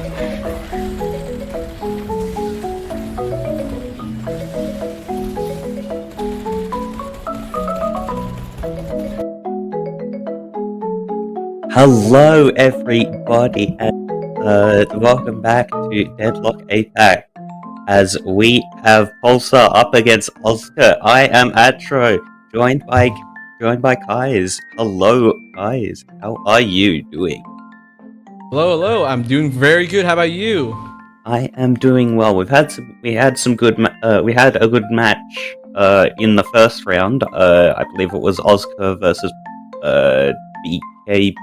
We were watching earlier. Yeah, I think off stream it was Postar versus BKB, the Japanese team who is taking over for OT today. Yes. Unfortunately, OT couldn't make it today because 3 of their players couldn't make it, and so they have decided to not play today. And BKB has stepped up and played their match versus Posar. Yep. And I think the winner came out is Posar, winning this best of 3. And we are in the best of 5 portion of the tournament now. Yep. It's this will be a best of 5 series. I believe the first of its kind I've seen in any sort of tournament environment. As best of 5s, both it's not just a test of your gameplay, but it's also just a test of your endurance and your ability to keep focused after long periods of play. These games can definitely these series can extend over 3-4 hours of constant play, and in a game as intense as Deadlock, that takes a toll on people. Yeah, it's not just a regular best of 5 today. The twist is, as you saw in the last match, it is Fearless Draft. If you're not aware of what Fearless Draft is, whoever got banned in the previous match on into the next match. So in the best of 3, we only saw 2 waves of... It's soft Fearless. Not hard Fearless. Yes. Yeah. So all bans are permanent, and so I do suspect we'll see things like the who will come off the board early. Infernus, I believe, has gone down in priority since the nerfs to him, but we will definitely see, I think, high priority towards things like the Billy, and the oh god, I can't even remember. I saw the night shift stats like yesterday, and I've already lost track of them. Oh, where is it? I have it here. No, where is it? Oh, it's gone. Oh, we're horribly unprepared for this. We brought out Christmas attire and absolutely nothing else. Where is it? Where's my prio pick? Where's my prio big pan? Wah!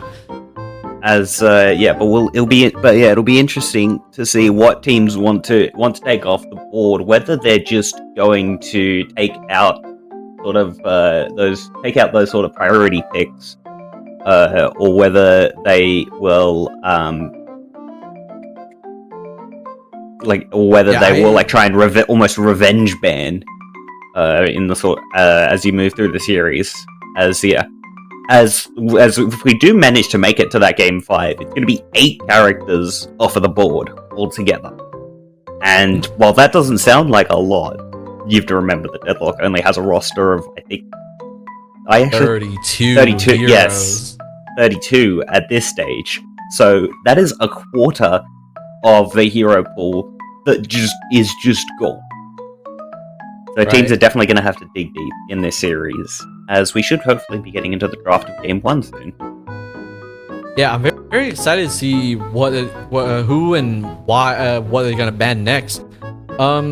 Especially we saw in the last match, whoever get banned in the first match is not they couldn't play in the second match, so the hero pool is a lot smaller. We definitely you also have to wonder how does this then allow for teams to pick up some of the weaker heroes because all of their counters are gone. Off the top of my head, I want to say McGinnis is one of those heroes that is strong but doesn't really see much play because their counters are just so consistently picked. But I also don't remember the exact nature of those matchups. So, Kais, do you think do you have any predictions as to maybe low priority picks that will rise up in the Fearless format? I think we already saw one from the last match. Haze is an extremely low priority match. I have the Shift 17 hero priority pick open right now, and Haze is one of the few heroes that is not picked or banned at all last week. Yeah. Is Haze, McGinnis, Victor, and Viper. Yes. As Victor, I feel has sort of dropped off in priority, especially as Infernus has gone down, and so it's Pocket as well. Although I don't believe the Victor Jumpstart can cleanse the Pocket Vault. But point is, as we move away from these sort of debuff heavy characters, the Victor goes down in priority. But Haze is a character that had been picked up once or twice by a few teams across a couple of night shifts, but didn't see any play last week. So we'll have to see if it's gonna end up picked in this series. Right, if we just consult from the last match, Dynamo was banned. Dynamo, Mina, Shiv, Pocket, Rave, and what was the bans for the second match? I couldn't remember, but they are completely different from what we've seen from Deadlock Night Shift. Yeah. In Deadlock Night Shift, Billy is always the first round ban hero. Same for Vindicta. Yeah, which is very interesting. Very high priority over there. But yeah, I think definitely like APAC players tend to move more towards comfort than they do power picks. We do have definitely a lot of players here very experienced on specific characters. Mina, I think definitely one, and Dynamo as well, with the ability to just remove Sinclair off the board, sort of free of charge. The priority for something like Dynamo goes up. And here we are. Oh, in the draft. I Abram apologize. has been banned. I apologize for my inability to count. It would actually be 16 heroes, not 30, not 8 off the board by game 5. So We've all been there. yes, you're completely unable to count. But Abram's the first to go. Makes a lot of sense. And I think this is a target ban coming out from Posar. Abram is a very strong pick on Bishu. As we saw Bishu last match, he was putting Abram to work. Yes. So much value out of Abram. Yeah, and so the question... Abram is one of the few heroes in the game that you cannot kill. As the Mirage response makes a lot of sense, and so we'll have to see if Pulsar wants to prioritize the Billy early on. I feel like Mirage is also a very good ban right here because he's very Mirage. Pulsar has 2 players who can very fully utilize Mirage and Faxbox. Sino and Faxbox are very, very good at getting value out of Mirage. And he's also... I'm excited. I was gonna say he's also very strong with the shock changes. With the change to the breakpoints on the when you buy the items, and with that emphasis on getting that 4.8k across all 3 boards, Mirage has one of the easiest and also strongest ramping builds when it comes to getting all of those items online. You see things like the Toxic Bullets, the Swift Striker, the Reload, the Surge of Power, the Bullet Lifesteal. Some opting for the Double Vest, some going for something like the Fortitude. But we will not be seeing any of that. We will be seeing Billy, to the surprise of, I assume, is nobody. I can hear Bishu crying right now. Billy is Billy is his like number one hero, and Posar just took it away from Bishu. Yeah. I wonder who's going to play Billy on Posar here. I don't really know of anyone on Posar who play a lot of Billy. Maybe GBS. He is very good at playing like spirit-oriented characters, or Teru, but we'll have to see because Teru is very well known for his bebop, and Lash has been picked for Oscar. Yeah, an early Lash here, I'm not entirely sold on. There's still definitely a lot of picks that can shut that down, especially the playmaking potential. Obviously, any character with a knockdown is gonna be a nightmare for Lash. So that'll be things like Page and the Doorman, but also the Bebop and the Paradox can definitely also interrupt his playmaking potential, as well as Right. Capacitor, which has seen an uptick in play as Bebop and Shiv, the two characters to come through. And yeah, this makes a lot of sense to me. It does make a lot of sense. Bebop on Posar, Teru is a terrific Bebop. That guy does not miss a hook. I've never seen Teru miss a single hook before. And Shiv right now just run through the meta. He is so strong, even if he's behind in money. As long as you get full ult, like maxed out ult, he gets so much value out of that ability, right? Especially with Lash, who can group up people together and then they can just deal a lot of damage, and Shiv just clean it right up. And Lady Guys has been picked for Posar. Lady Guys here does make a lot of sense. These are characters that really need to get, need to get in close to finish to deal a lot of their damage. And this, I think, is definitely going to influence the way Oscar takes the rest of the draft, as they're gonna want to be as they themselves might have wanted to draft that Lady Guys into the Billy Bebop. But now they've got to look at drafting something that can keep away from that pick. Yeah, I think currently there's only Vindicta left that makes sense into this comp. Vindicta will be flying in the air permanently until the Billy comes over and, slam her out of the air. And there aren't many gun hero left for Oscar to pick here. And Mina. Yeah, the Mina here, is it does sort of still play into that sort of needs to get close to deal out a lot of damage. The Mina definitely relying on things like the reach to secure kills, but definitely very strong. It definitely brings a lot of damage to the table, and despite the nerf to the Sanguine Retreat, the damage capability is still absolutely there. As we move into the second ban phase, once again in this sort of soft fearless draft, you have to look at your bans not just in the short term for the rest of this draft, but also for the long term in terms of the rest of the series. As the Viscous is going to be the first to get taken out, will provide provides a lot of safety against a lot of these picks. Is able to deny the reset from Shiv if you give someone before the killing blow comes through. Yeah, I really like the Viscous ban here. There's a lot of pick potential coming from Oscar, and Viscous is a hero that essentially counter every hero in the game. Lash, Shiv, anyone that has like a big playmaking potential, right? And they can they just get to shut that down. As the second ban here, not going to come through just yet, but I suspect it's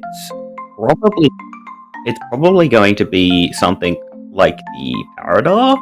I want to say here would make a lot of sense. Paradox is a very good ban right here. Yeah, it makes a lot of sense in Oscar's comp. It just gives them more of that playmaking potential, and then allows them to round out with more disengagey heroes like the Page, and just create sort of a very cohesive pick comp with strong team fighting potential. Right.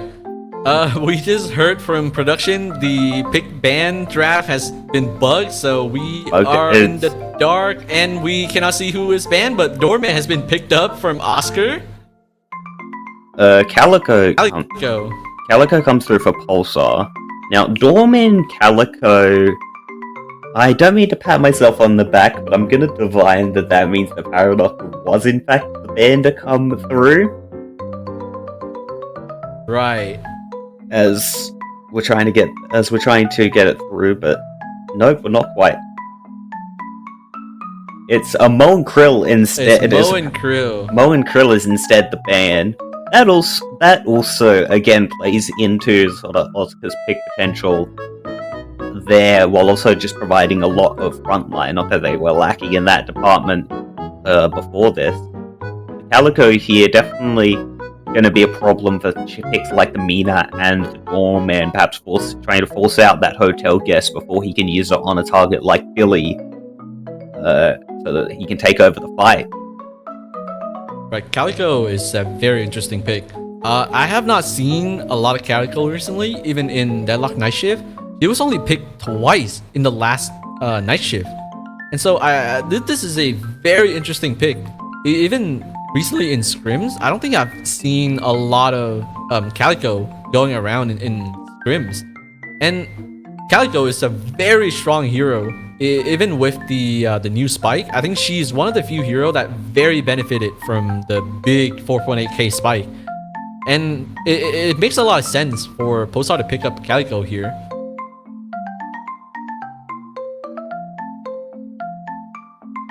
And Wraith has been picked up for Pulsar. Wraith, another interesting pick coming out from Pulsar. My hero, you know, one of my favorite character in the game.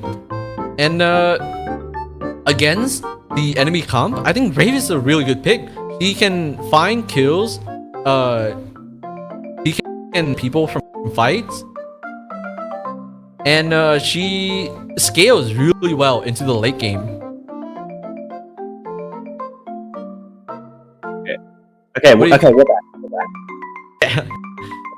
We lost a second there, but we're back now. As the Wraith here, I'm not sold on this. As typically Wraith is used for strong and safe side lane presence, but that's a lot of what Billy brings to the table already. So you're sort of doubling down on something you already have,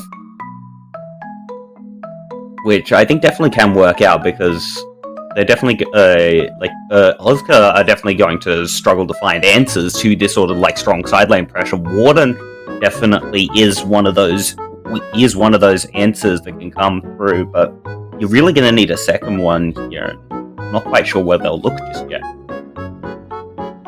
Right, Vindicta is still on the table for both teams to pick, and I don't think they will go for another gun hero here on Oscar. They already have two in terms of Mina and yeah. There's still Pocket. The Ivy. Ivy. It's Ivy here, yeah, because Ivy too. It's just what you're looking for here is just strong side lane clear, and Ivy's Kudzus are just the most set and forget sort of side lane clear that you can get here. So wouldn't be surprised to see that one come through, but we'll have to see what they're going to opt for. I think Pocket would be a very good pick for Oscar. And Or Vindicta has been picked. Okay. I see it. I see it, but I don't like it. I don't know. Is it for caching people, or is it like pick potential, or? I mean, it doesn't bring anything to the table that you don't already have. It does strengthen your pick potential, yes, but you've already got Lash, Mina, Doorman there, and I feel like what you're lacking in the moment is that sort of strong side lane. That's a Viper. Wow, Viper. That's a pick from. Did not see that coming. I've been playing this. So out there. I've been playing this game for months now, and I still don't understand what Viper brings to a team comp. So maybe you can help me break down this one, guys. I have no idea why they picked Viper, especially in the current meta. Viper doesn't really do much. With the change to how capacitor does not remove Metal Skin anymore. If the enemy team just pick up Metal Skin or Return Fire, there's nothing much that Viper can do. I mean, like, yeah, Return Fire and Metal Skin stocks are definitely up for the side of Oscar here as they're facing down a Billy Wraith. Bebop even can spec into sort of a more gun-centric build, my personal favorite, rather than get nerfed by the enemy buying debuff remover, Bebop. And you know, just 2 days ago, they buffed Return Fire. It is 10% up than where it was. So it is currently 60% gun damage return and 30% spirit damage return. And so into this comp, if you're not playing carefully, Wraith and Viper can kill themselves if they keep shooting the Return Fire. It is a very, very strong item currently against this comp. Yeah, as to use a bit of a League reference, it's almost like a bit of a Rammus moment where you just end up taking yourself out of the fight by shooting the Rammus. As we are moving into game here, and we'll have to see what the lane assignments are going to be for both sides. What is happening? They've practiced their loadouts. Their rollouts, sorry, not the loadouts. Right. They've practiced their rollouts. Let them do them.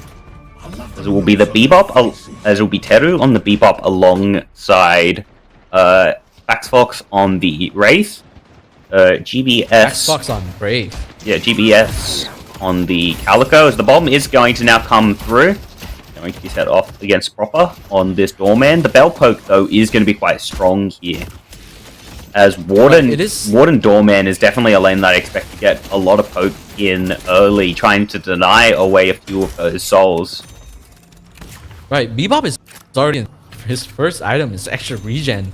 He is not having a good time in this lane, especially with how strong the Flask and Doorman Bell is. Yeah. And Wraith. Faxfox playing Wraith. I have not seen Faxfox playing Wraith before. They're gonna get... It's very interesting to see him on Wraith, and they just keep pushing up. Yeah, a few denials did come through for the side of Terror and Faxfox, and that's going to give them like a couple, like 100 soul lead or so. But this extra charge now to come through for the side of Proper means that Bell spam's only going to get worse. As now we see the Bebop going in. Yep, looking for the bomb, but not going to be able to connect on that one. And it's just back and forth here in this mid lane, but Disco has managed to take down Fletch in a side lane, diving on a turret, I believe, but Jai Stack now going down to the side of Hong on this Mina. That early power coming through. That early Mina is so strong. She has so much survivability from her Rake. Her Rake still does a lot of HP, and you know the changes to the heal minion means that if she just play correctly, she cannot be killed in lane.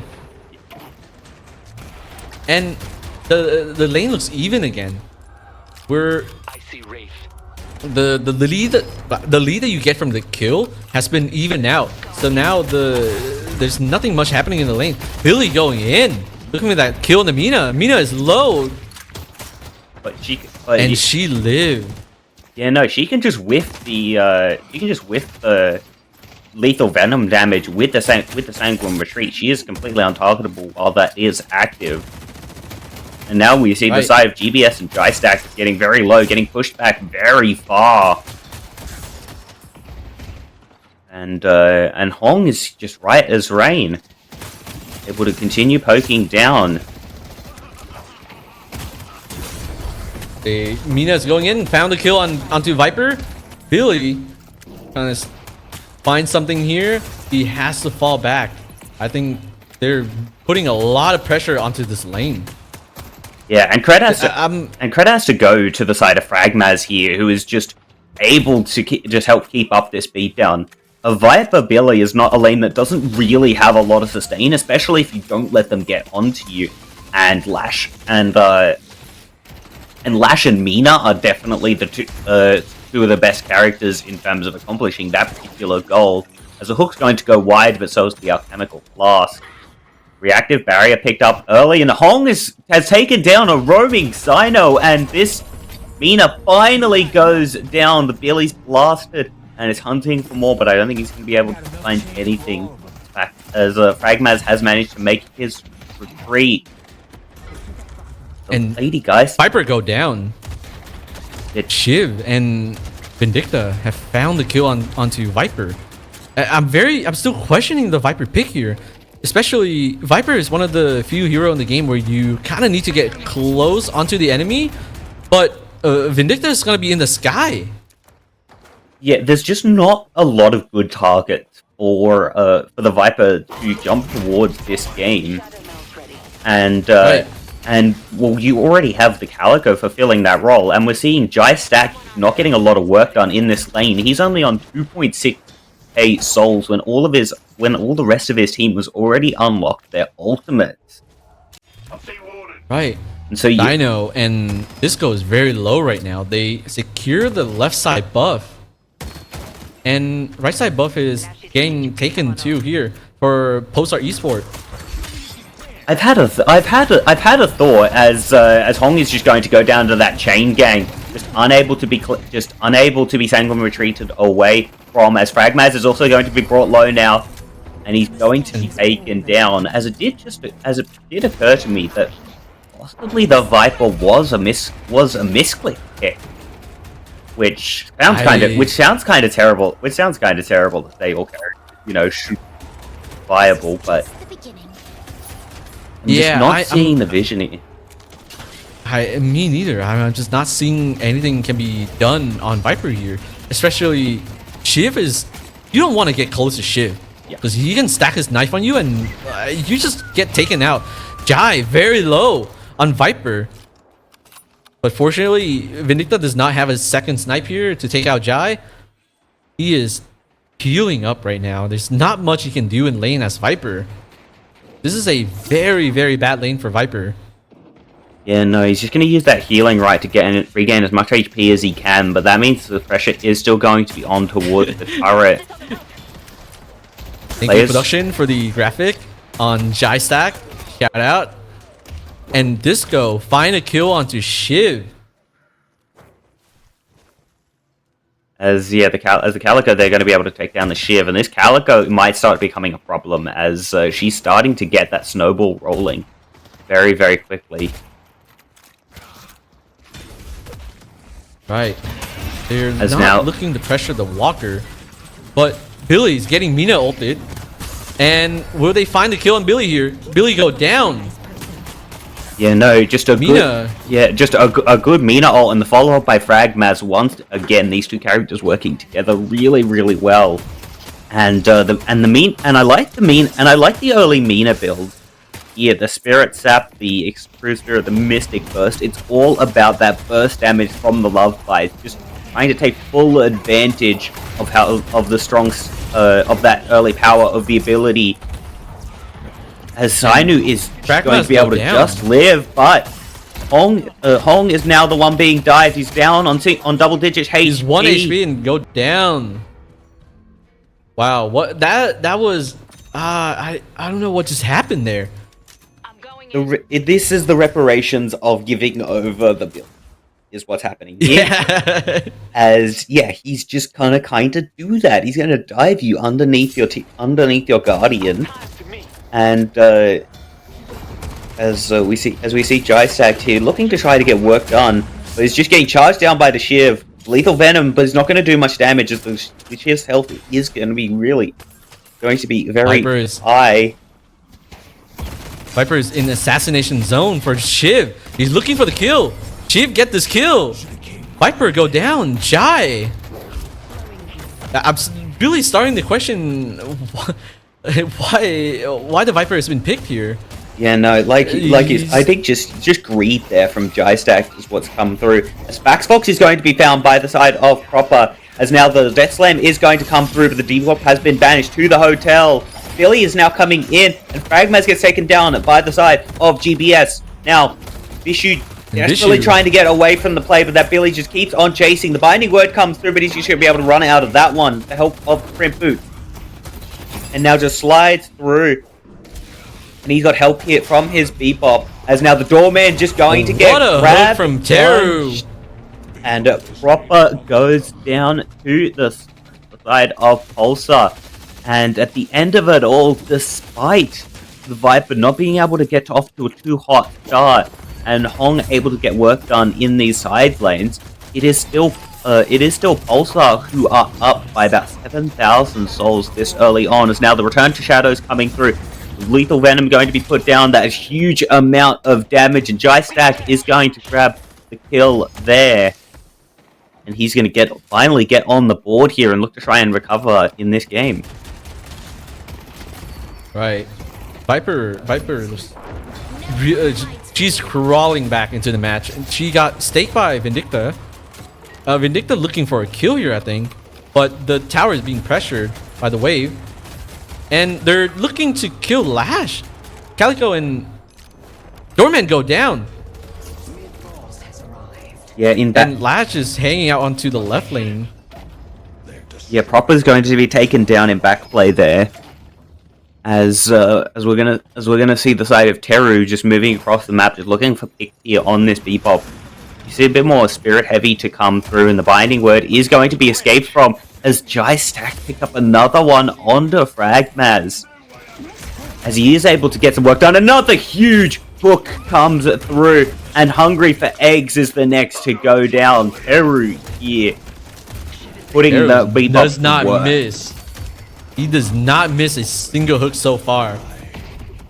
And this tower is looking to go down.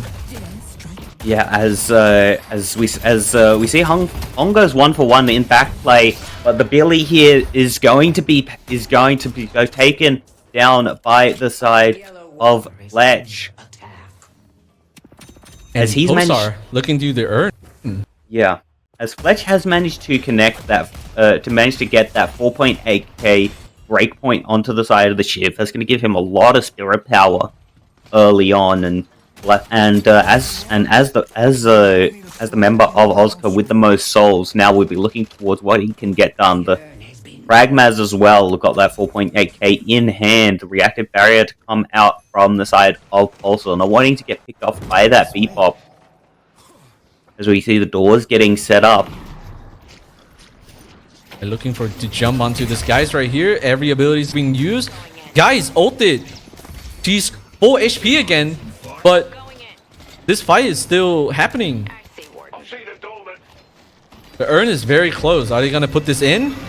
Lash found the ult before urn get confirmed. And to Billy chain gang, and Billy go down. Yeah, the last stand comes through and gets so much work done there for the side of Ozka, as this urn fight, it was almost a bit of a toss from the side of Proper, who was able to give that Lady Geist room to get her ultimate off, but Bishu's going to gun down the side of Pulsar, and they're going to convert the urn as reparations. It's Jai Stack who's managed to take a walk on the other side of the map. But that means the soul lead is going to even back up, and Ozka are not out of this game just yet. Yeah, that was such a good fight for Pulsar, because they essentially got more value out of it. Because the walkers now give you slot instead of taking all three of the guardians. So getting a walker this early is very beneficial for your team. And Lash getting caught here by Bebop. And Lash get out, but Shiv is going in, looking for a kill here onto the Bebop. As we see now the hyper beam comes out, but GPS has been picked off. Now there's hyper beam, they're able to hide away from it. Fletch is gonna be so low on health, and he's gonna go down to the bloodletting, just so Virtuoso the one to pick up that kill, and 6 HP is what the side of Teru walks out with. Dino not going to be so lucky as he gets taken down. And it's going to be Backfox who's looking roll back. This middle fight is looking very favorable for Oscar. They have taken out 2 Pulsar players so far, and I think they might be looking to get this Guardian, but it looks like they're just falling back a little. Even though with a player advantage, I think they want to play safe here. And a pause. As a couple of members of Ozka being forced to reconnect to the game, but I'm sure they won't take too long. As everyone is gone. As we have a surprise Kai's on our screens. And everyone is reconnecting into the match.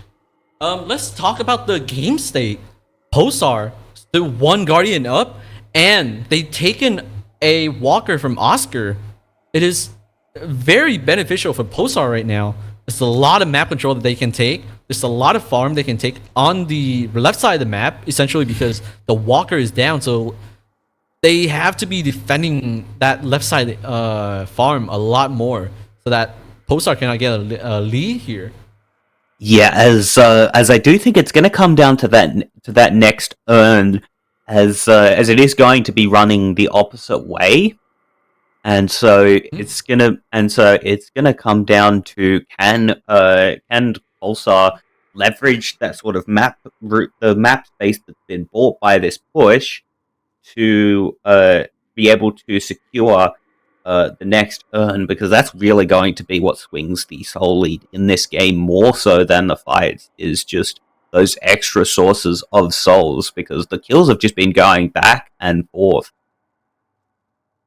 Yeah, like we said earlier, the Viper was not doing too well in lane, but look at the money right now. Viper has caught up.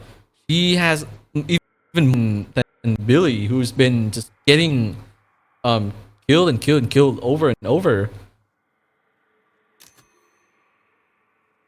And I'm very interesting to see what they're gonna do next, especially Viper ult, just take people out of fight. You know, I think it's somewhat of a budget doorman ult, essentially, where you just kind of put people in place and stop them from playing, but it's not a point and click ability like doorman is. I'm rotating, and looks like we are going back into the match. Yes, as we have a rotating Kai that's invaded the screen. There we go. We do see that the Viper here has managed to connect. We can see, if you count up the soul counts, you see a lot. Just all of these players basically building towards that sort of 4.8k. As that hook, did that connect or not?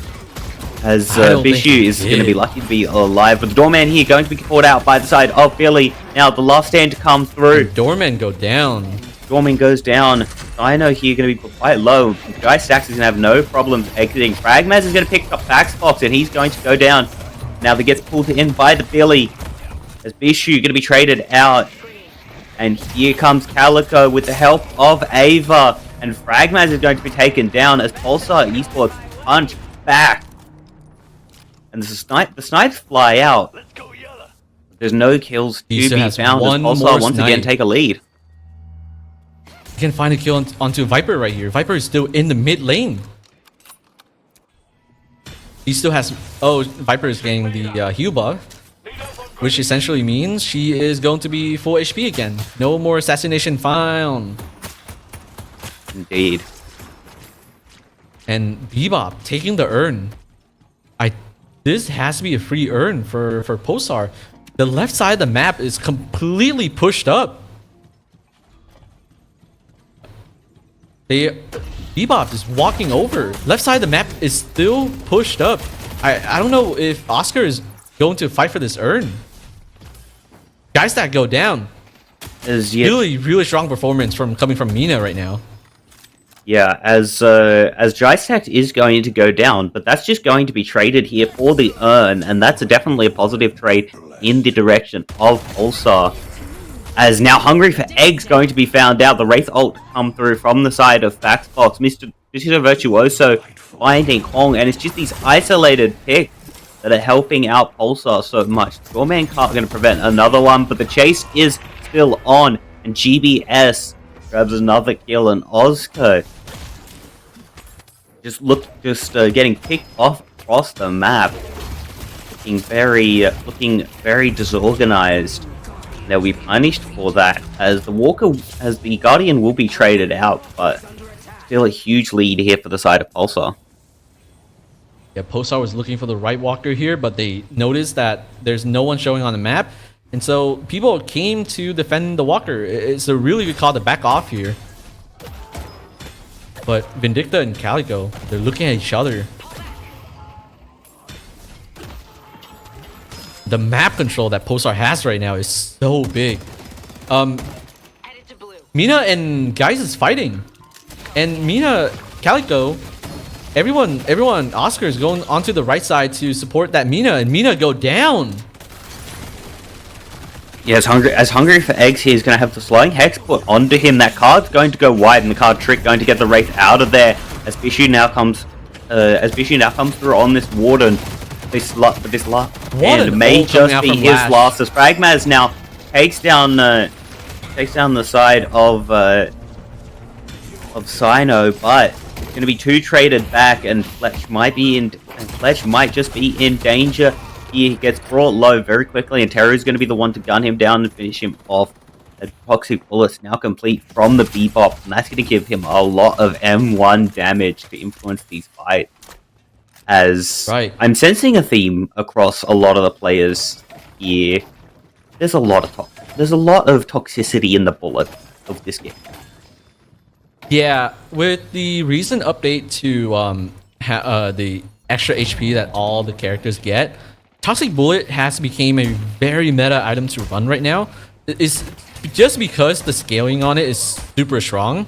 Everyone got a lot more HP to for you to work, like for you to scale Toxic Bullet against.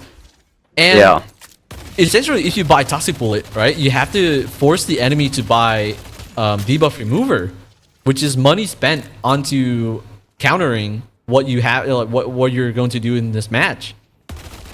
Yeah, as also it's just another opportunity to bait out that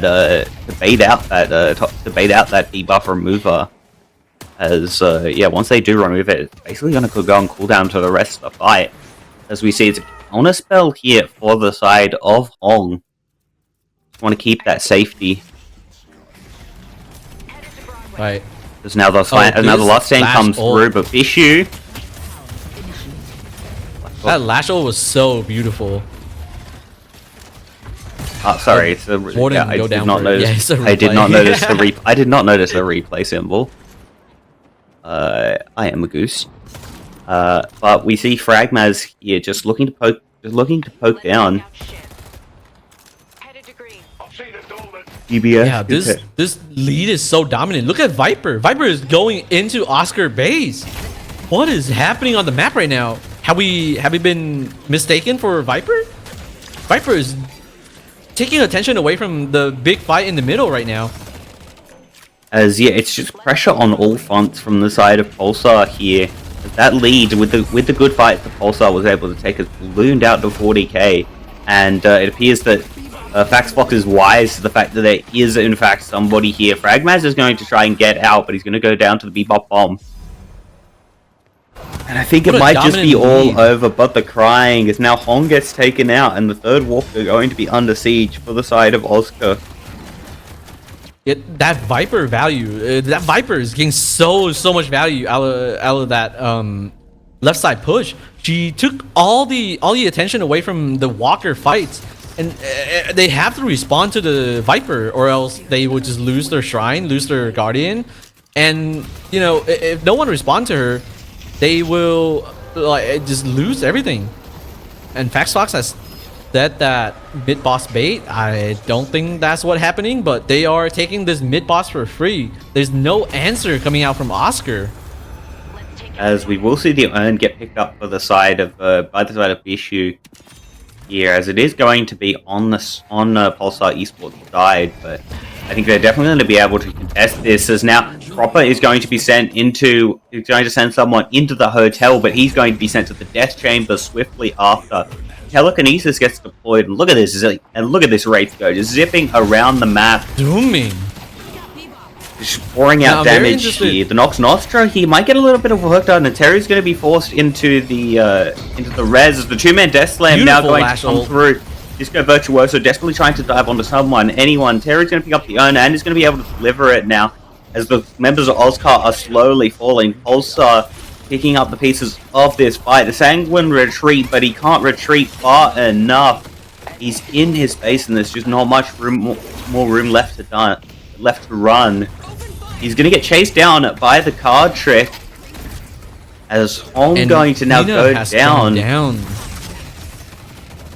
This is a very dominant lead coming out from Posar right now. They're just going in, even with 2 Rejuvenator down. They are just going all in into Oscars. As we do see a And little they're bit. gonna get the patient for this. As yeah, we do see a little bit of big bell damage now coming through. This Doorman is able to get at least some damage out, and Jai Stacked is going to be the one who's caught out. The focus lens going to come through, silence him, not allowed the stun or the bell to come through. The next bell's going to go wide. Also, Esports going to take the opportunity to retreat. Posar, 60k lead. It is very rare to see a 60k lead in a game that's only 20 minutes in. And I think Oscar is looking for a pick here onto the Viper.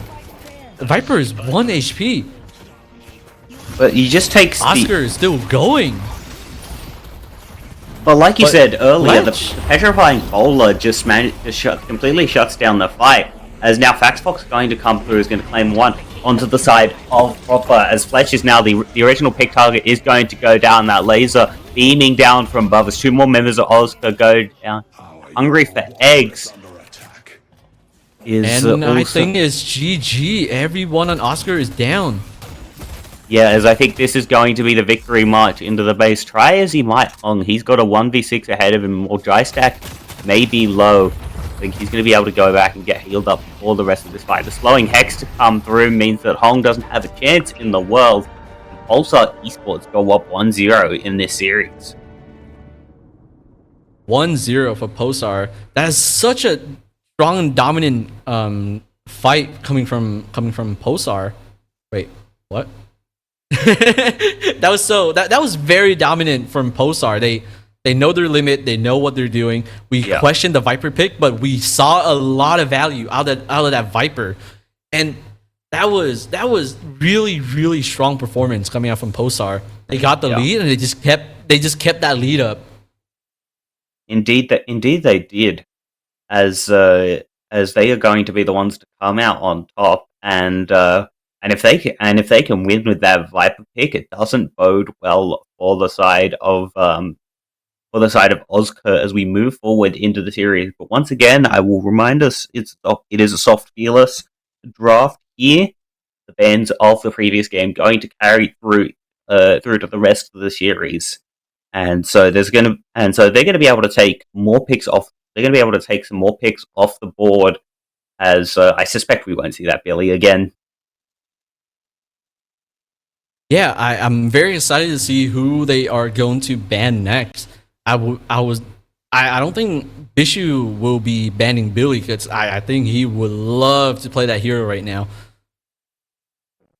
And Billy got so much value.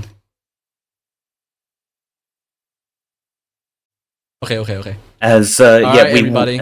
We will be moving to a break, but don't go anywhere because we have more Deadlock action coming up for you very, very soon. As Pulsar Esports versus Oscar Game 2 is next.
Hello, Atro, how are we? Hello, I am good, thank you. I've left my door open. Oh dear lord. As welcome back to Deadlock APAC, our series between Pulsar and Oscar.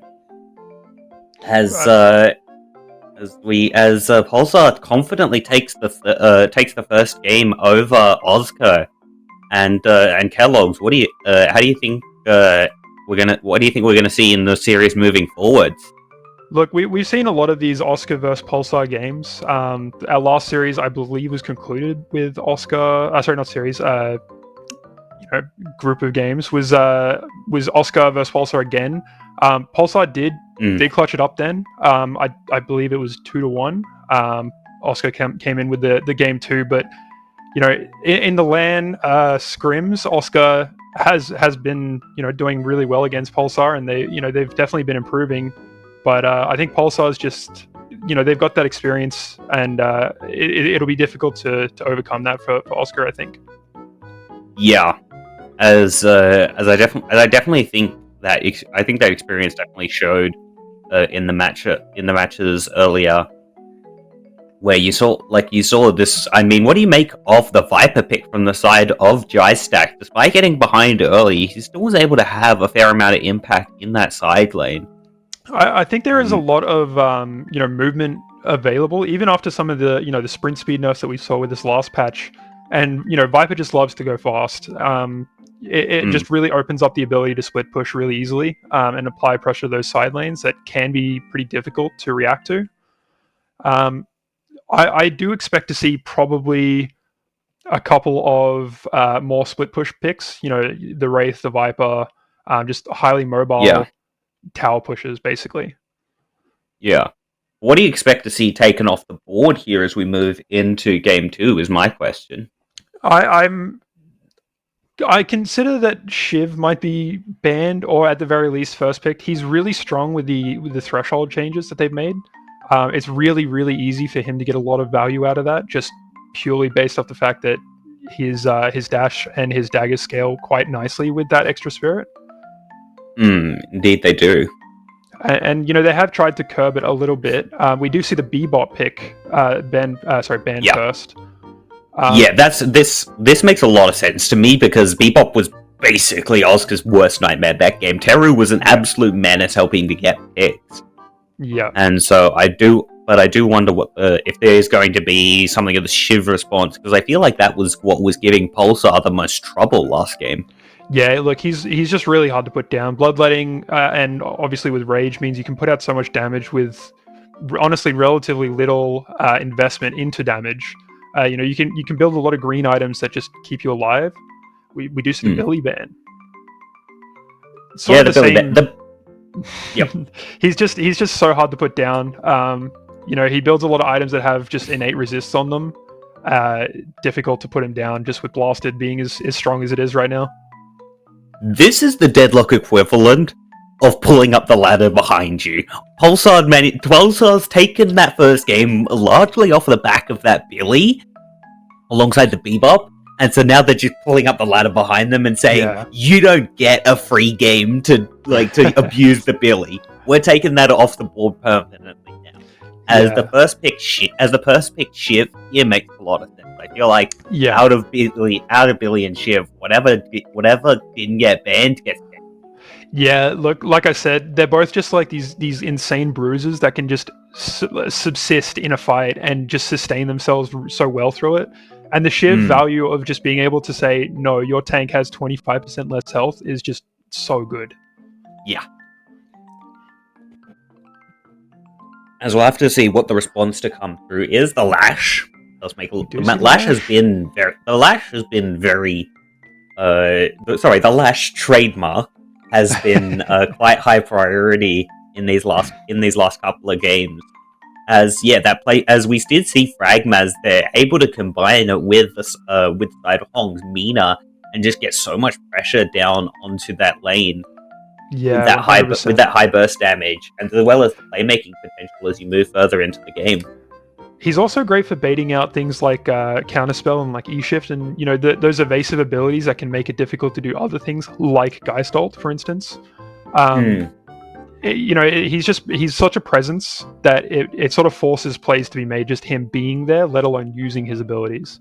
Yeah. As the response here is going to be the Mina. Again, I think this Mina's just a very, very strong pick. You see a lot of these players just building out towards 4.8k Spirit, the Mystic Burst, improved Spirit. What else is in that? What else is Torment Pulse it's a great option for Shiv. Spirit Snatch on the Mina. Oh, sorry, for Mina, of course. Yeah. Tank Buster. The ones they just build to hit that 4.8k breakpoint really, really early and try and maximize the love bite damage that they're getting. Yeah, 100%. As Oscar's third pick should have come through, as we've seen the Yamato be picked up. But I suspect it's probably it's the Calico. Yeah. I'm seeing a lot of escape and mobility from Oscar, and I'm seeing a lot of Spirit and just tank like wall heroes on Pulsar's side. And I think here, if you're Oscar, you need to start looking towards your M1 carries. Yeah, because that's the big thing you need right now. And Mirage is off the board. Wraith could potentially be taken off the board. We saw Pulsar have a lot of success with that in game 1. And so now you start to move into sort of those lower priority picks. The Haze is definitely one of them, and there's one more, but I can't think of exactly. Viper, the Viper that we saw last game. Look, Infernus got hit pretty hard last patch, but I still think he's a pretty decent option. Yes. He's obviously not as oppressive as he has been in the past, just being able to keep that afterburn applied forever, it seems, but he's still a strong pick. We have seen the Viper ban and the Doorman ban. The Viper ban here makes a lot of sense from the side of Oscar, as it wasn't even a pick I'd considered, and based on how Oscar played again, and what based on how they played against it, at least in the mid game, it's not something they really understood the game plan of, because while they were able to shut it down early, Drystack was still able to get back into the game fairly easily. Yeah, 100%. As the Holiday, I don't know if M1 Holiday is still a thing. Yeah, I think she's still good for those, seat of your pants picks. They just come out straight away with that lasso. They get the one target that they realistically need to focus, and then they can get away with a kill very easily with that. It's a low cooldown. It's a pick character. Probably won't be M1, I don't think. Now that I've taken a second just to think about it, I do remember now that a lot of these Vipers, a lot of these Holidays were moving back towards barrel-centric builds. Yeah. And again we come back to those shop changes and the changes to the breakpoints.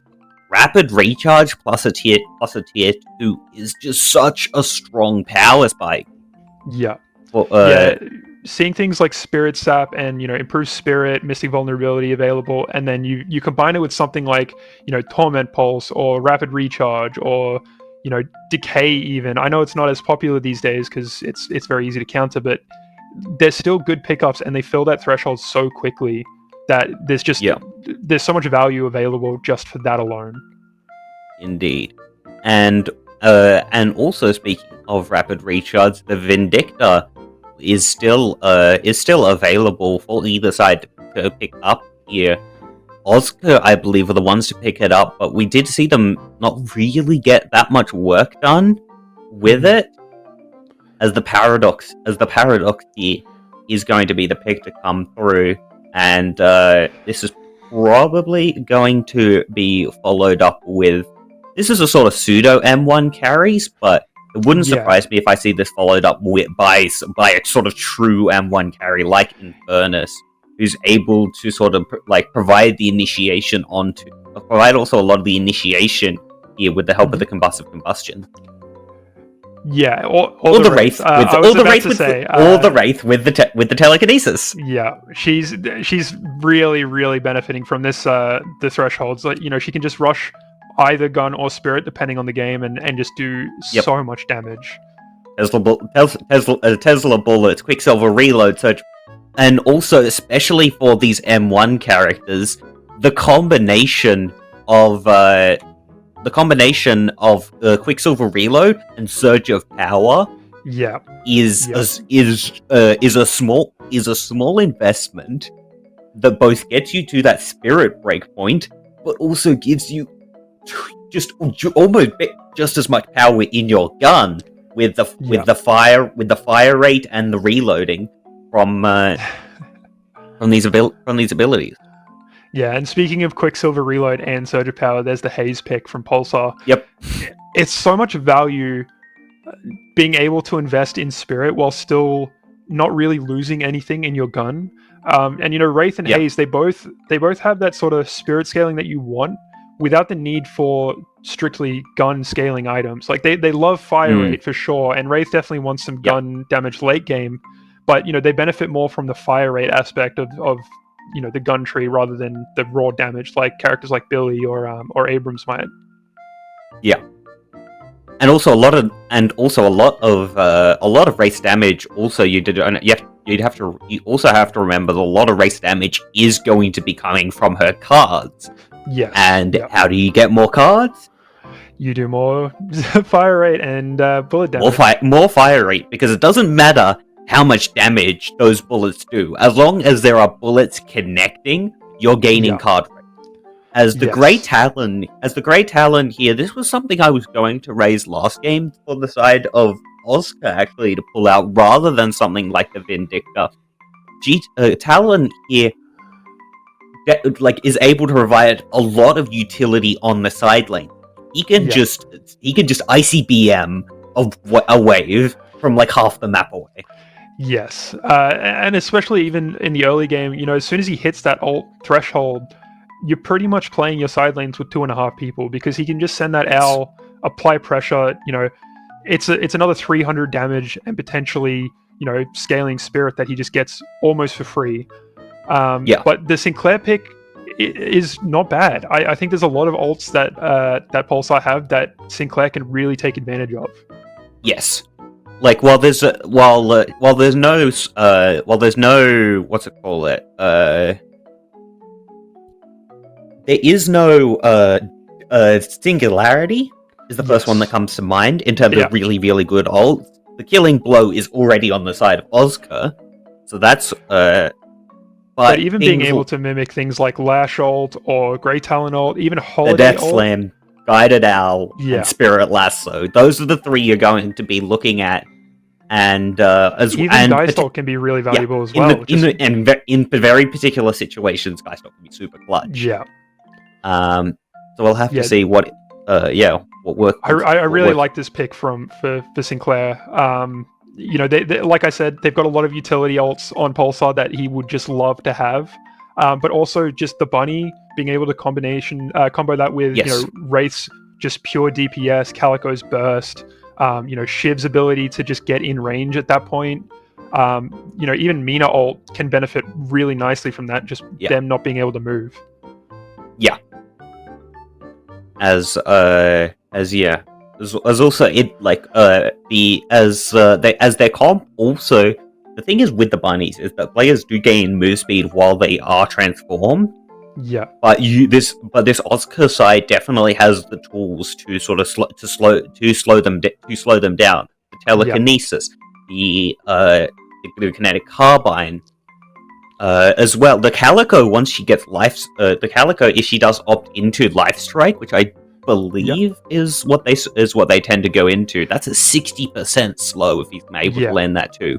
Well, even to the point of, Shiv and Calico really like building Arctic Blast, which is just able to keep people locked down for such a long time, relatively speaking. Like, it's a big burst that also slows. It roots for a little bit.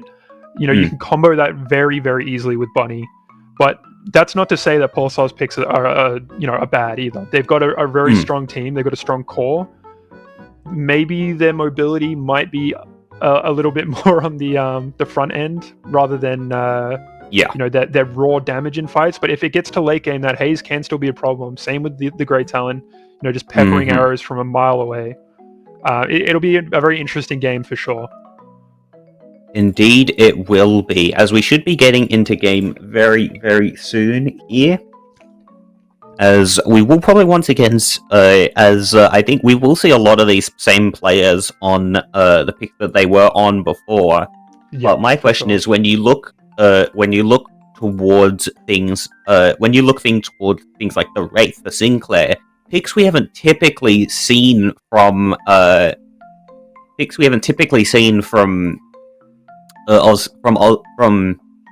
Oscar before both teams are. Did they do a bamboozle again? We're now looking at the observers options menu. We're back to us. I think there's a little bit of a technical. Great production. Production is they're getting to work. Don't worry. Yeah. As jumping straight the teams were the right way around the first time. As we see here, the side of. I think they have been swapped in game, but they were right in production. Okay, so all the picks were correct, as the arrow is going to connect onto the side of Sinclair. As I'm trying desperately to read these players' name tags as it is as they're bouncing around. Yeah, because as it is proper on the Wraith, I think. Disco on the Yamato makes a lot of sense. GBS on the Lash does too. Terror on the Grey Talon, very different to the debuff from before. We did see some pretty nasty trades in mid just there. A lot of damage went out from the Grey Talon, but he also took a lot as well. Yeah.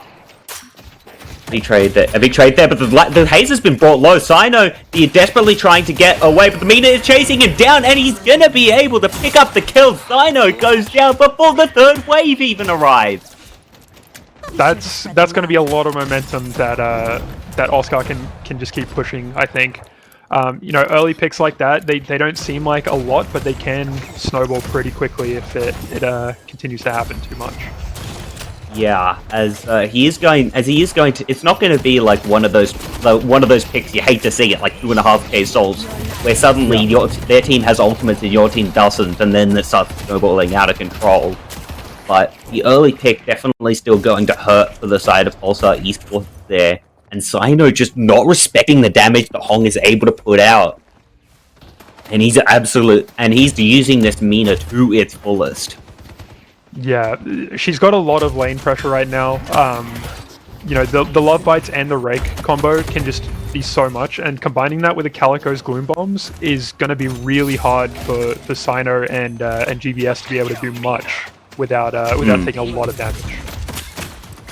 Indeed, as now it's going to be GBS who's brought low, but Issue takes him out. And once again, it was Fragmaz last game, but this time it's Issue who's working with Hong, and this Mina lane is just laying down an absolute beatdown onto the side of Pulsar. Yeah, you really got to watch out for the poke that they have, but it's so hard to be able to consistently avoid it, especially when it's on, you know, on Mina's gun. It's slow and it's got low ammo, but if you get hit enough, it definitely stacks up. Indeed it does. Quick replay of the Haze pick from before. Mina died really far for that, but she just didn't get punished hard enough. Yeah. As we also see, yeah, the missed parry there, and the attempted slam down, but we move back into life It's play. really unfortunate seeing picks like that this early. But the economy is still pretty stable. You know, the real swings don't really start to happen until the ults come out, but even then, it can have a snowball effect. Indeed it can, as Lash is going to keep himself topped up here, and he is going to get hit by a couple of those Gloom Bombs, though, and those Gloom Bombs already starting to sting, even this early. Yeah, look, I don't know if it's just me, but when I verse a good Calico, it seems like every single one of those bombs will connect. Yeah. As Hungry for Eggs is going to bring Baxbox low, and he's going to be looking to get one of those med packs, trying desperately to heal back up. But those Vexing Bolts can just be so strong. As meanwhile, this Dice Lane is going to be pushing back the side of Oscar, and they're going to be putting a lot of pressure onto that Guardian. Yeah, that Malice Damage Amp can really put in some really early pushing work, and we're seeing that here now. It seems like Oscar is really struggling to be able to combat the Yamato Geist push. They definitely are. As we see now, the Calico ducking out, and the huge parry there. Issue read that light melee like a book, but he just extends a little bit too far. 27 HP, as Fletch is going to go down as well. Right, Proper is going to Proper on the Wraith. I don't know which one it is. Fragmaz, however, takes down the side of Disco Virtuoso, but that trade eventually goes the way of Pulsar. Yeah, look, it's definitely a swing that they wanted to see. The early picks going the way of Oscar, but being able to, you know, make a trade like that where both of them come out, you know, low on health, but they were still alive, means that they can still soak the souls in lane, and those healing troopers are so good for recovery now. Yeah, as Fragmaz is going to punish Jai as he stuck around for just a little bit too long. And now he's fighting onto the side of GBS. The telekinesis not committed yet.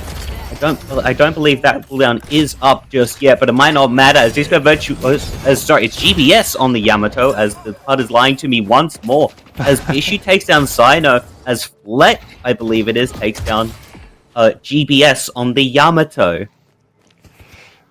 Production, can I get a double check on who's playing what? You know, production's doing the best that they can, but, you know, sometimes mistakes happen, that's alright. We'll see if we can get that fixed up. Oh, as Paxbox is going to be able to take down Hungry for Eggs, and it's just back and forth permanently this game. Just the most clever. There's a No lot of breaks skirmishes. in sight. Yeah, these early skirmishes are just going so volatilely for both teams. It's kind of crazy. Indeed it is. As now it's going to be GBS taking it down once again by Fragmaz. Disco is going to be the one running for his life. He's desperately trying to stay alive. This issue now goes down again. Double check that wasn't a replay, as I think I've seen that one before. But Hong now being chased down, but the Nox Nostra is going to be able to get him out of there. Can't quite direct the bats onto the Lash, but the Lash wasn't his target. He takes down Sino, and the trade immediately comes through. These teams, I'd call it burger boxing, but there's way too much. I don't want to say like skill, but yeah, it feels way too much of a high class of gameplay to be called burger boxing. Yeah, for sure. Like I said before, they're really taking advantage of these poke abilities that they have. You know, the Vexing Bolt, the Gloom Bombs, Shiv's daggers, even like the Lash's slams and Flog combination. It puts out so much damage that these guys are just perpetually low on health, and it's leading to these massively swingy skirmishes that we're seeing like this. Indeed it is. As now it's going to be GBS who's brought low once again, and Fragmaz is on a 3-kill streak. The Owl to try and slow down the chase from the side of Teru, and that bloodletting might just be the death of him. Is he going to kick down in backplay? No, I think he gets away just. It was very touch and go there, but I think he managed to regen just enough. Well, I don't think he has that radiant regeneration online yet, so there's none of that sort of on-demand health that item can provide. Yeah. But they are getting a lot of value out of that Shiv ult, though. I will say the 3-kill streak, all of which have been with that Shiv ult. Yeah, as now it's going to be Proper here. He's getting chased down, a little bit overextended here. This is just the beginning. Guys, getting a lot of value out of that Radiant Regen there too. Yeah. As now the Spirit Lasso going to go wide, and that's a bad miss from Hungry for Eggs. Just not able to connect that one onto Teru. Kudos to him on the movement. That ult's going to be down, as now Hong is getting thrown down into the ground. Now the Bishu gets taken down by the side of Disco Virtuoso. This Lash here putting in a lot of work. And Hong is just going to make his escape as Teru gets taken down by Hungry for Eggs. It immediately gets traded, I believe, by the great Talon that was there.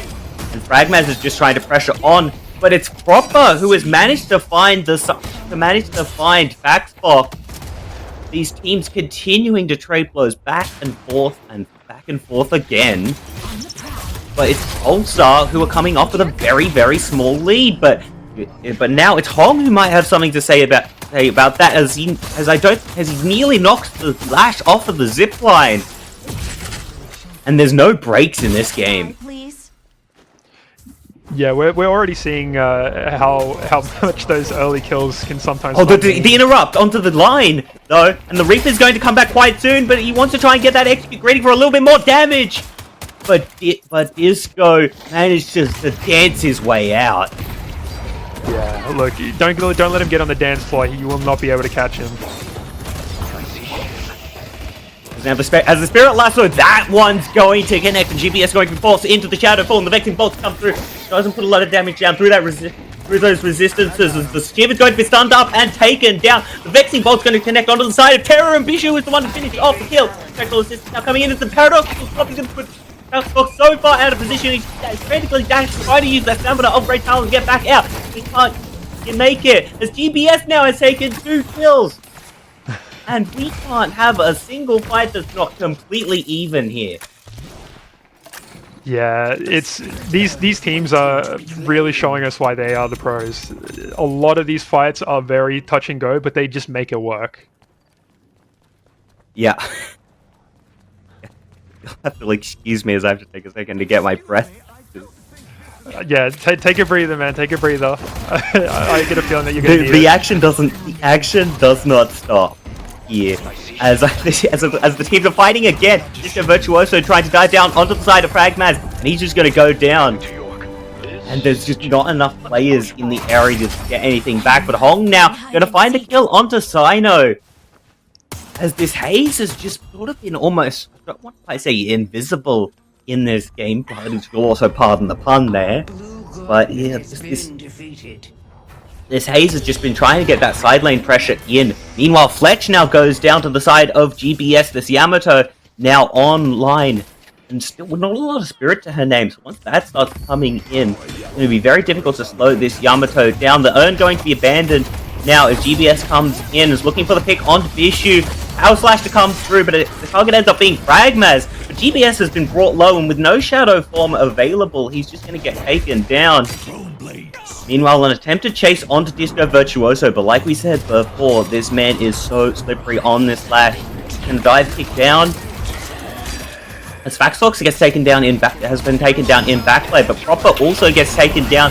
Guy Stack though is the one to claim the urn, and the Death Slam to come through. Disco Virtuoso bringing Fragmaz low. That bloodletting not going to be stopping much of anything, as Fletch is also going to go down, and Pulsar Esports finally confidently take a fight. Yeah, I think we're seeing the early formation of one of those death balls that so many people have been talking about this patch. Just, that Lash is so mobile that he can just be almost anywhere on the map at any given time, and it's really lending to the lead that they are very steadily forming here. Yeah.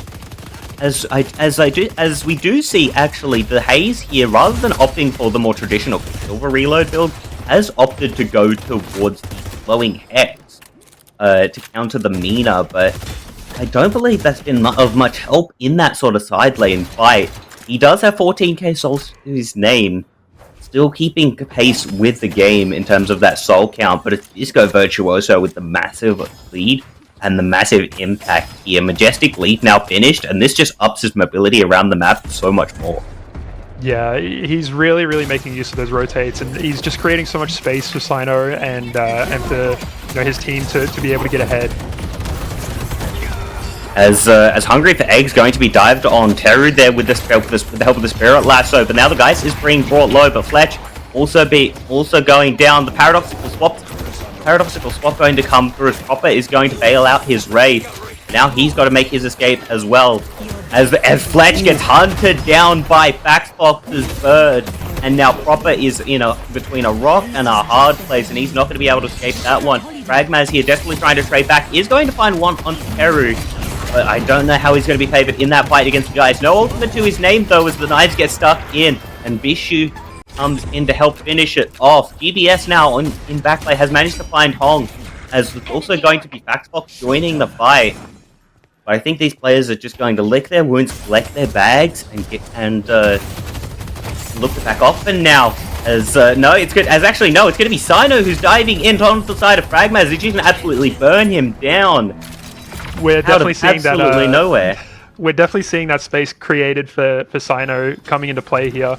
I think that Slowing Hex pick that Sino's made is really good into Oscar. It stops the Wraith card, it stops the Ava form, the ult from Calico. We're seeing some pretty decent trades here too. Disco in a bit of a pickle, but I think that he may be able to get out here if they. Ooh, the Sinclair ult. Stealing Lash's perfect physique. Yes, he's Lash is not going to be happy about that one. As the producers, I've totally forgotten that Sinclair has double kill. I've honest to God totally forgotten that's a thing he can do, because I haven't seen it in this game, and I haven't seen a Sinclair in ages, so I don't see it in my own games either. So thank you for reminding me that's a thing he can do. Yeah. I'm a little bit curious about what the devs' design decision was on that one. It feels like Sinclair can have so much mobility with just a one teleport, but adding a second is just another layer of mental games that they can mess with. Yeah, definitely, and also can allow you to do when you're split pushing.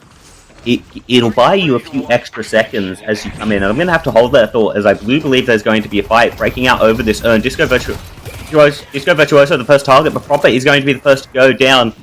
the Soul Earner's on the floor and is just running back from whence he came.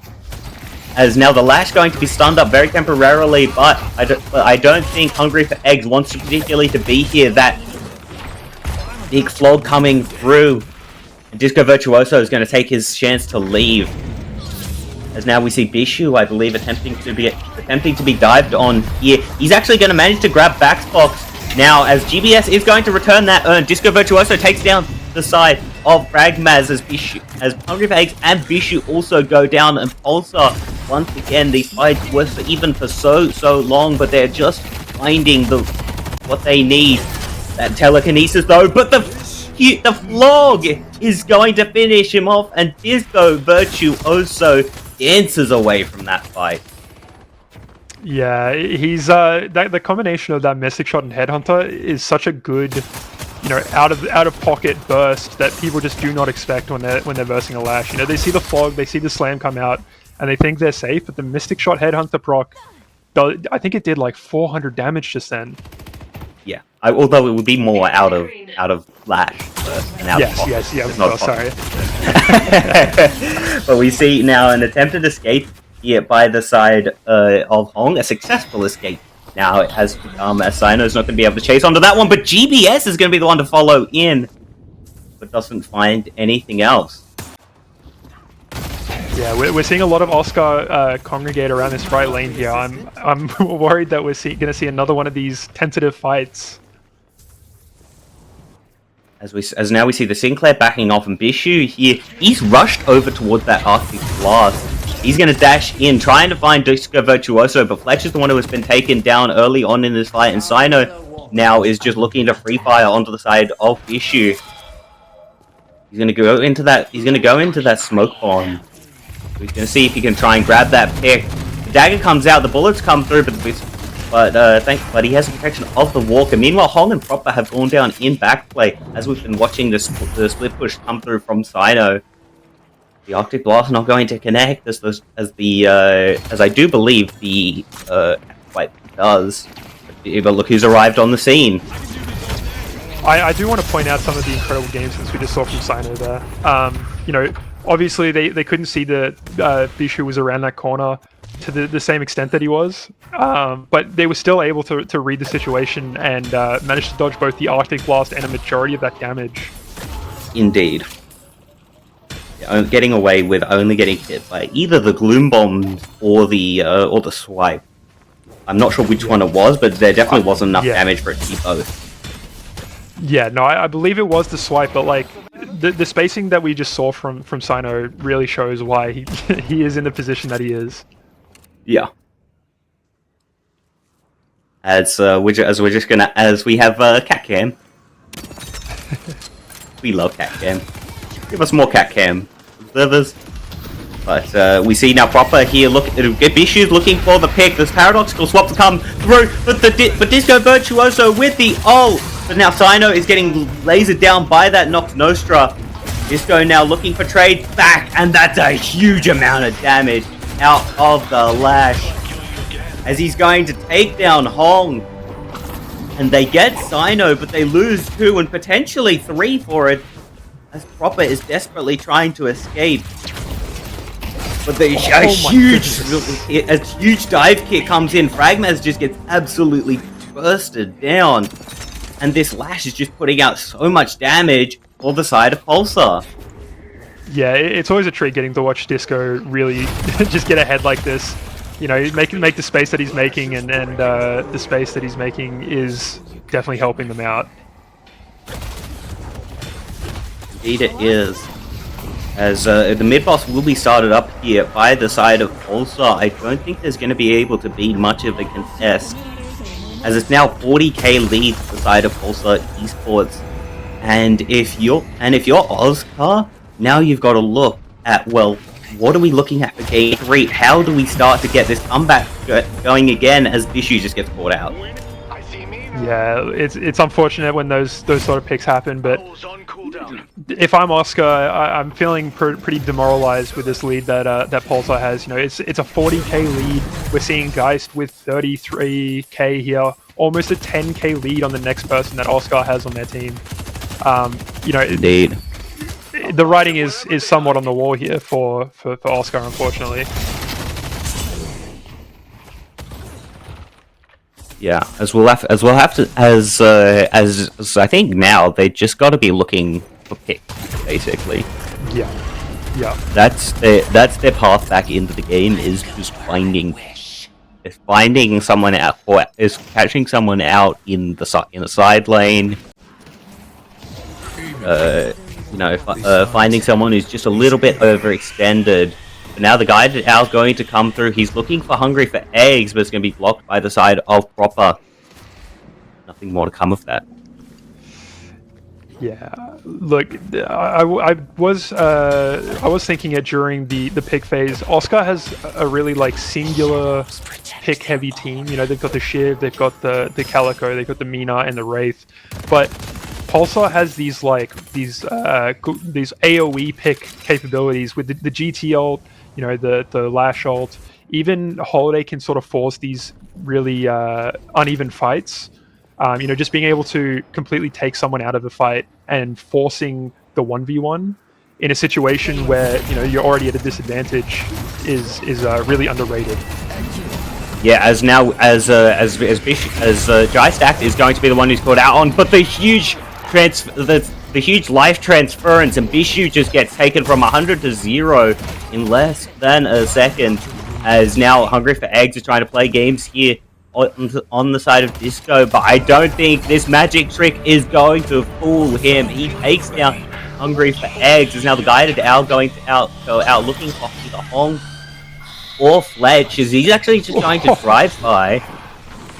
There was no one else there to get a pick onto. Yeah, Faxbox just gave us a crash course on fighter pilot training right there. Dodging through those buildings was a masterclass. Yeah, just able to curve it around, and now the shrines are going to be pressured down onto. I don't think there's much reparations here for the side of Oscar. The paradoxical swap is going to come through onto Sino. He might be starting to get brought low, but Proper is going to give his life as Hong also gets taken down. And this Rejuve still has 3 charges on it. Oscar just unable to get any sort of pick going. Yeah, look, Pulsar has managed to extend their lead so significantly at this point. You know, a 60k lead is ridiculous, especially in a 24-minute game. You know, they've just been able to make so much opportunity for their team. Indeed they have, as Sino's just taking a little victory lap through the enemy base. You can't be there, Sino. You gotta hit the patron. And now, as they're now down patron, and I think Pulsar here are just padding the stats. Making use of that redo? Yes. Hey, better use it or lose it, what they say. Yeah. But Yeah, Pulsar, after what was, I would actually say, a hard-fought early game, are just able to turn a couple of mid-game fights and able to grab the game to win here and move to match point in this best of 3. Yeah, there's not much to be said, to be fair. Like, Pulsar they put on a masterclass there. They got the picks that they needed. They made the space that they needed. They didn't let those early picks that Oscar were able to get, you know, demoralize them. And it really showed. Like, they played a really stellar performance there. Disco just was a presence at all points throughout that entire game. You know, he made that whole map his dance floor, realistically. Indeed he did. You see, 18, 2, and 12. I can't count. Unfortunately, I can't see offhand exactly how many kills Pulsar have overall. But I do believe that's going to be around 60% kill participation across the entire game. He was everywhere. Yeah. He made his mobility work for him, and you know it shows with how much of a lead that Pulsar were able to get based off that. Indeed, it does.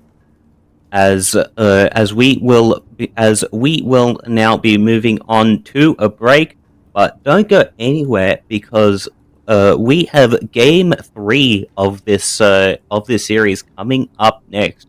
We'll have to see if Oscar can punch back or if Pulsar are going to seal the deal and finish this one out in dominant fashion. Don't go anywhere.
Hello chat. Hello chat. Hello chat.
Welcome back, And- everyone.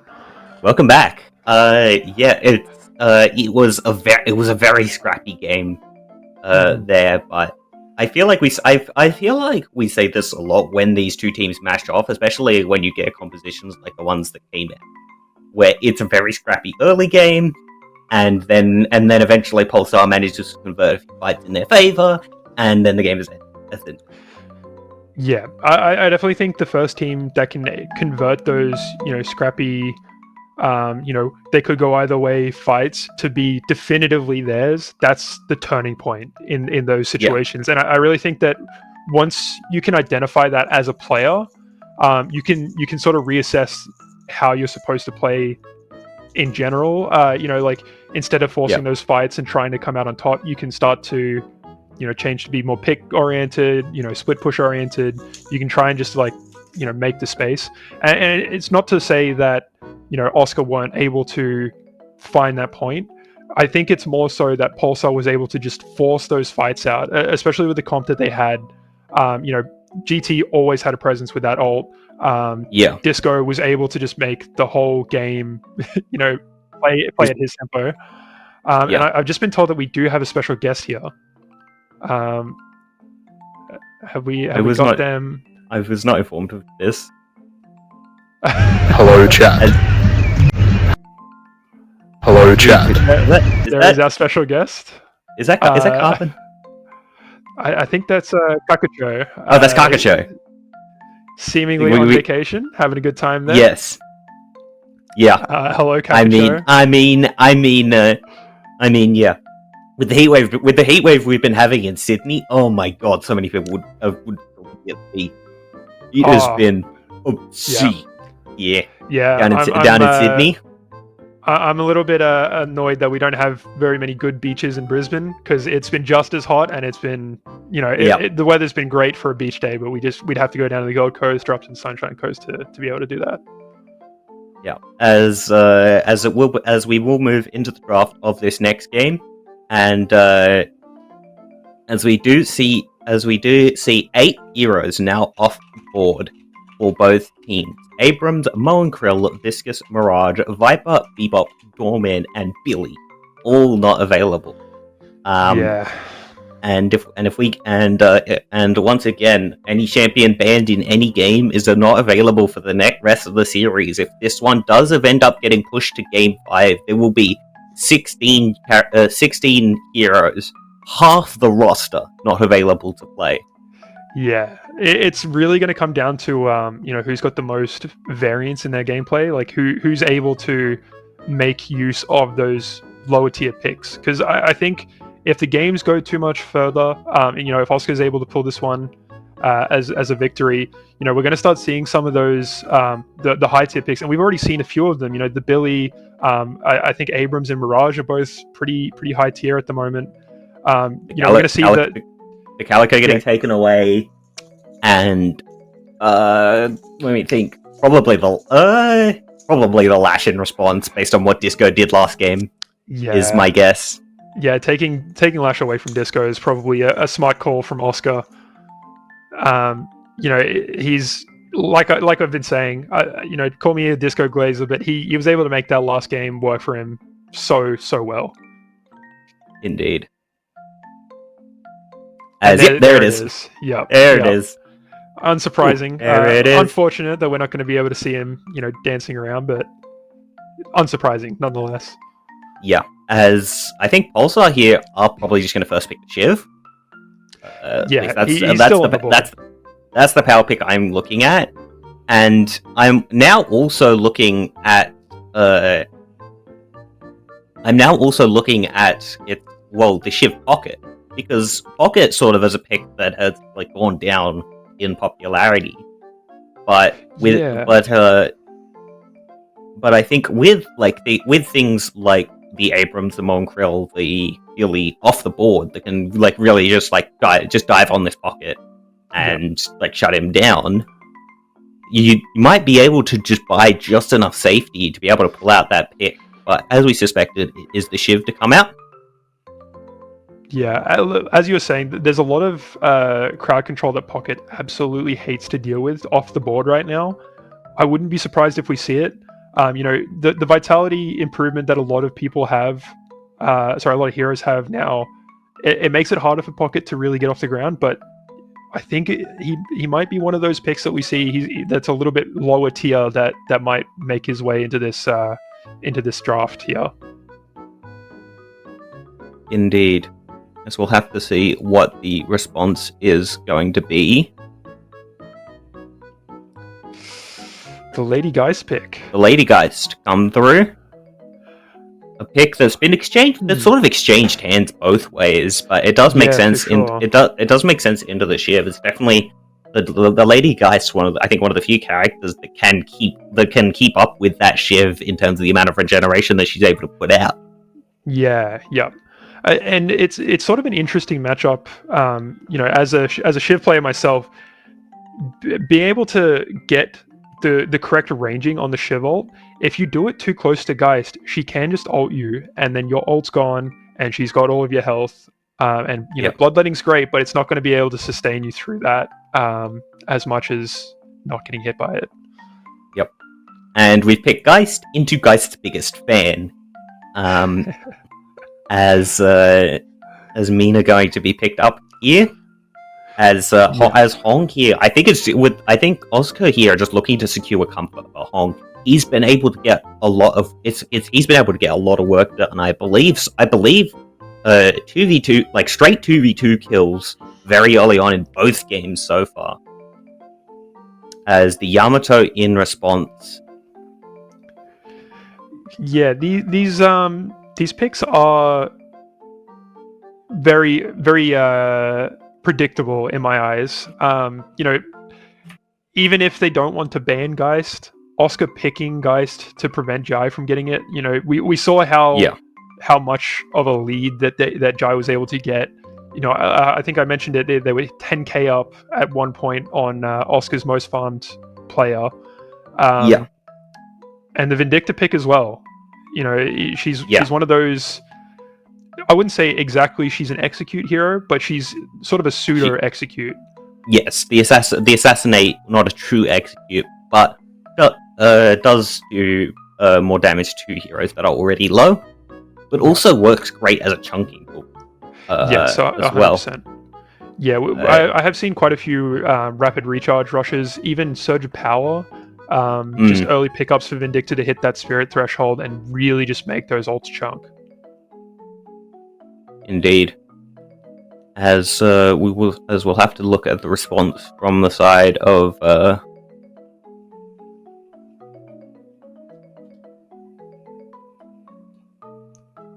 Kelvin. As Kelvin to come through from the side of Oscar. This is a pick that has been sort of I'm not going to say neutered, but it's definitely fallen out of favor, I think. Yes. But we are seeing a lot of sustain on Oscar's side. I'm still kind of, contemplating this pick because they do have Shiv and they do have the Yamato on Pulsar. Doming either of them can be quite troublesome, yes, to say the least. They really like those enclosed spaces, and Kelvin, he has to be careful with his ult, otherwise they could really take advantage of the space that Kelvin can give them. You get the vibes of I'm not trapped in here with you, you're trapped in here with me. Yes, type of vibes that can end up happening. You're just not able to kite out a Geist ult or whatever. Yeah. But I also think he definitely brings a lot of neutralizing power, especially towards things like that Vindicta and that Shiv. Yes, Paige is going to be taken off the board.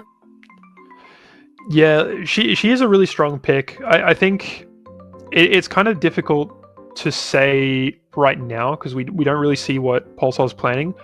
I don't think Paige is the greatest support with Yamato and Vindicta. Obviously, the root and the big stun and the heal is great, and they probably don't want it interacting with Kelvin's Dome, but. We do also see the Warden ban from Pulsar, which I could have seen that coming. With the draft that Oscar's made, yes, a Warden pick would be very difficult for Pulsar to deal with. Yeah, it gives so much like side lane it gives a lot of side lane pressure that's that's going to be able to match the Wraith that's invariably going to come through in the next 6 picks. I will eat my socks if it doesn't. Hopefully the teams aren't listening to me, because I would hate if they were. They just don't pick the Wraith now out of spite, just to make you eat your socks. Just to make me eat my goddamn socks. I do want to see some more like Bruiser-esque characters from Oscar. I mean, Wraith is obviously still available. But my socks are safe for today. Yeah. Yeah, I do want to see some of these bruises that I mentioned just before from Oscar. Like, being able to combo with that Kelvin Dome is going to be probably the play currently. Just forcing those fights, forcing them into the dome, and then just making sure that you can get something out of it. They do have a lot of split push potential. Mina is very mobile. You know, Wraith is also very good at those split pushes. And the 7 pick. Yeah. As the 7. Call me surprised. Yeah. Look, okay, what's the vision? Like the vision here? You could argue it's a denial pick because you're trying to stop Oscar from picking it, because they'll definitely want to be putting it onto things like the Yamato and the Vindicta. But it's also a pick we just haven't seen a lot. He's definitely fallen out of favor. Like I do remember the time when he used to be the server admin at all times, regardless of how much farm he had. But you know, Yoshi's done a good job of shackling him. And better than the people in his lore did. That's for sure. Yes, for sure, for sure. Look, I'm all for it, but I'm not seeing a lot of synergy. The area denial of his ult is something to be said. It is going to force people into those tight corners to try and avoid it, but that is somewhere where Pulsar definitely wants to get the opposing players when they've got things like the Shiv, things like the Yamato, as the Holiday to come through as well. Yeah, I think Holiday is just a really good value pick right now. And especially with the draft that they've got, it seems like they're trying to focus on those single target picks, like Oscar tried to do last game. I don't know how well it's going to work. 7 can definitely make use of the space that it would provide if Pulsar can force these fights out. You know, he's even with the sprint nerfs, 7 is still very, very mobile. But I think Oscar, they've got a better team for, you know, general purpose play, if that makes sense. Whereas Pulsar does seem to be trying to focus more on those single target picks. And I mean, you talk about the 7, but this is the quote unquote issue with the 7, is that you've got picks like Paradox, and you already had the Wraith in play, and these ultimates are just going to completely shut down the Storm Cloud when it comes out. Yeah, the Paradox is just going to swap into just going to be able to swap him into a very unfavorable position. The Wraith is going to shut it down entirely. Yeah, which is another one of those things that's like, you know, it's a dicey pick. Obviously, Pulsar know what they're doing. They've got 2 of these games in their belt already. But to me, I'm interested to see how they play it, because Oscar has a really good team for shutting 7 down, and if they're not careful, it could be a disastrous pick for them. Indeed, it could be. As we'll have to see what the follow-up is going to be here from the side of Oscar as the Ivy, and the 7 hate is strong in Oscar's fault. Yes. Yeah. You would think with the amount of 7 hate that has been drafted here that 7 was like the first pick. It was picked in place of the Shield. Yeah. 100%. And so we have to start asking questions about how much is this 7 going to be able to get done. Look, at this point, I'm seeing 7 being pretty much purely just a split push bot. You know, as soon as they press 4, they're going to have multiple abilities cast at them. Yes, maybe an unstoppable early pickup, but then you're lacking. Then you're neutering your damage, and it's less of a storm cloud and more of a tickle cloud. Yeah, 100%. It's going to be a dicey game for whoever decides to play that 7, but they can make it work. They don't have a lot of map mobility, but they do have a lot of control and space creation on Pulsar.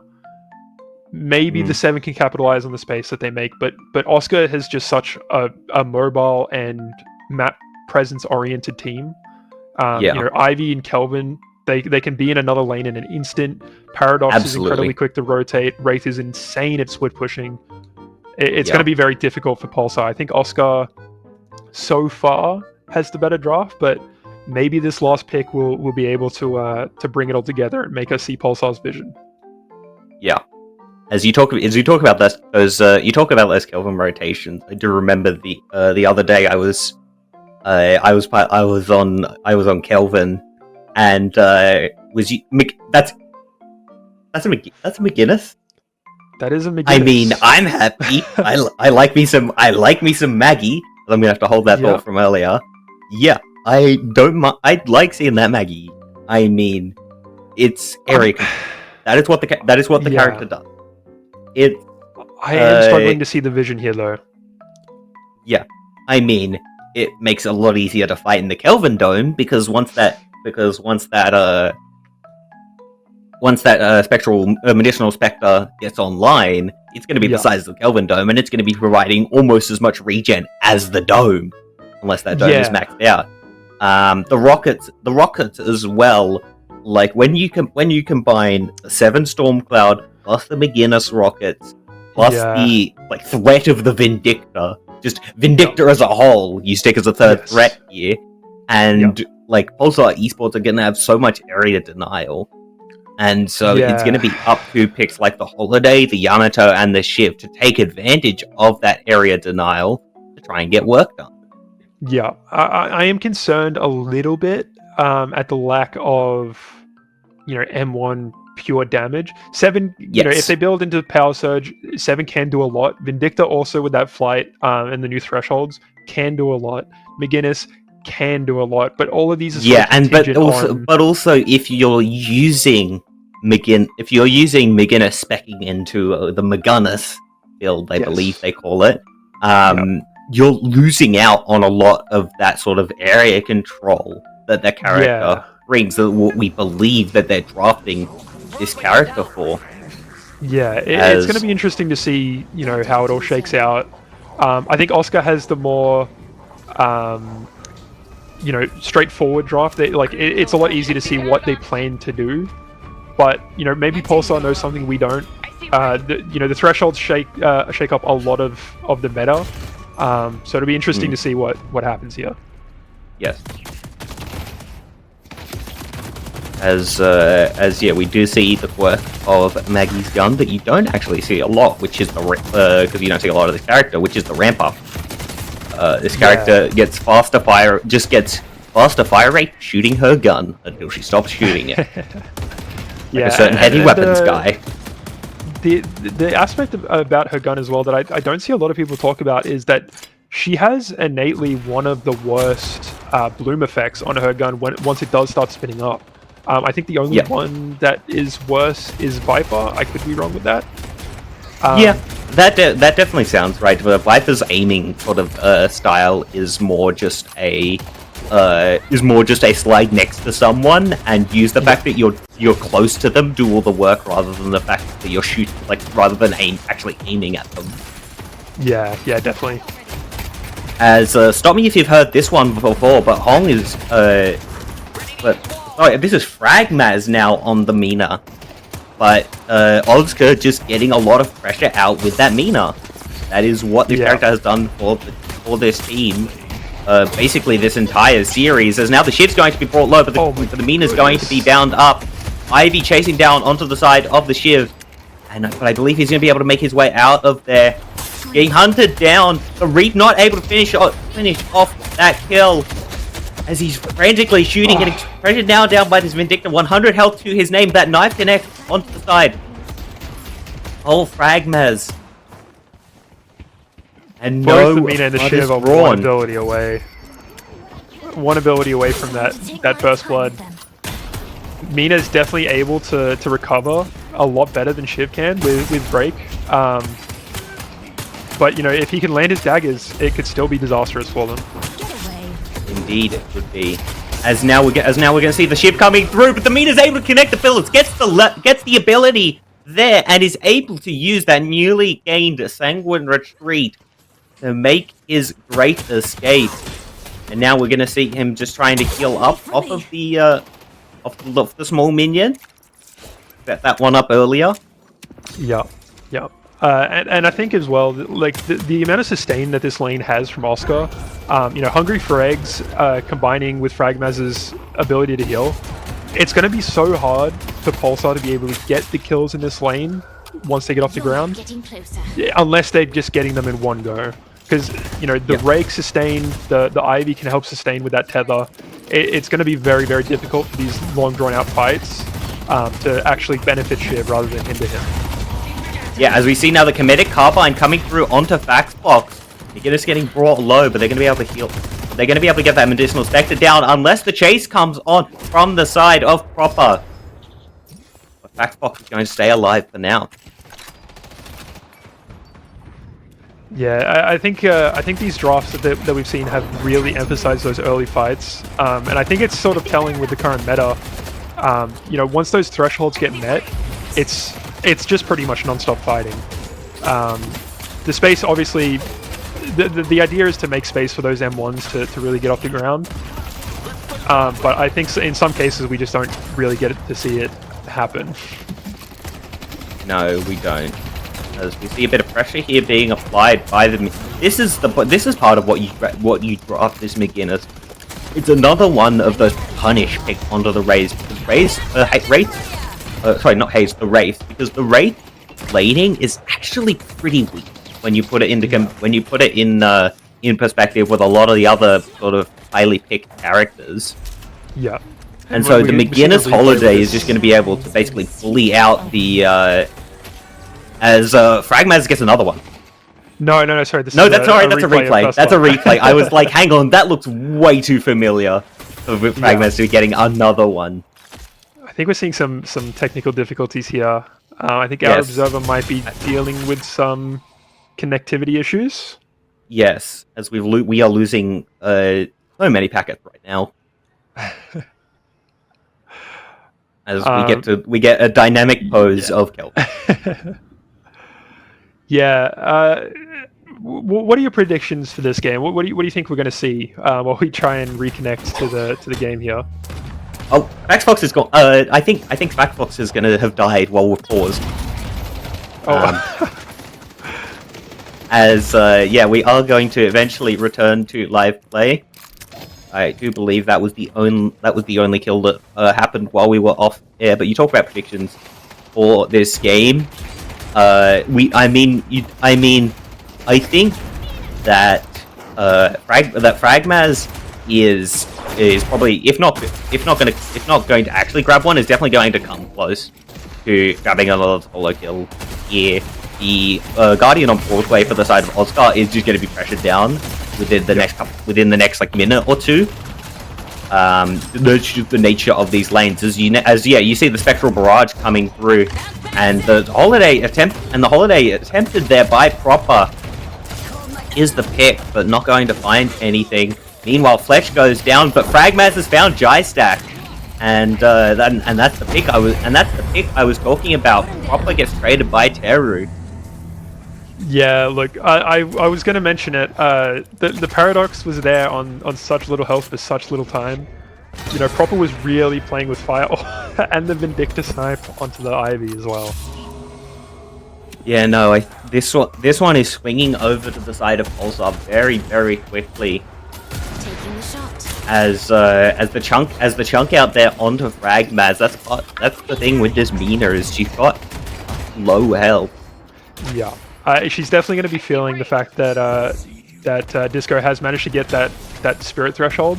The Radiant Regen improved spirit combination is just going to make those ults chunk, and Mina will definitely feel it. Yeah, as Faxbox does get caught out here by the side of Fleck on that Ray. He's gonna bring him down, as this is another important matchup to consider. McGinnis is something you try and use as that sort of general side lane presence.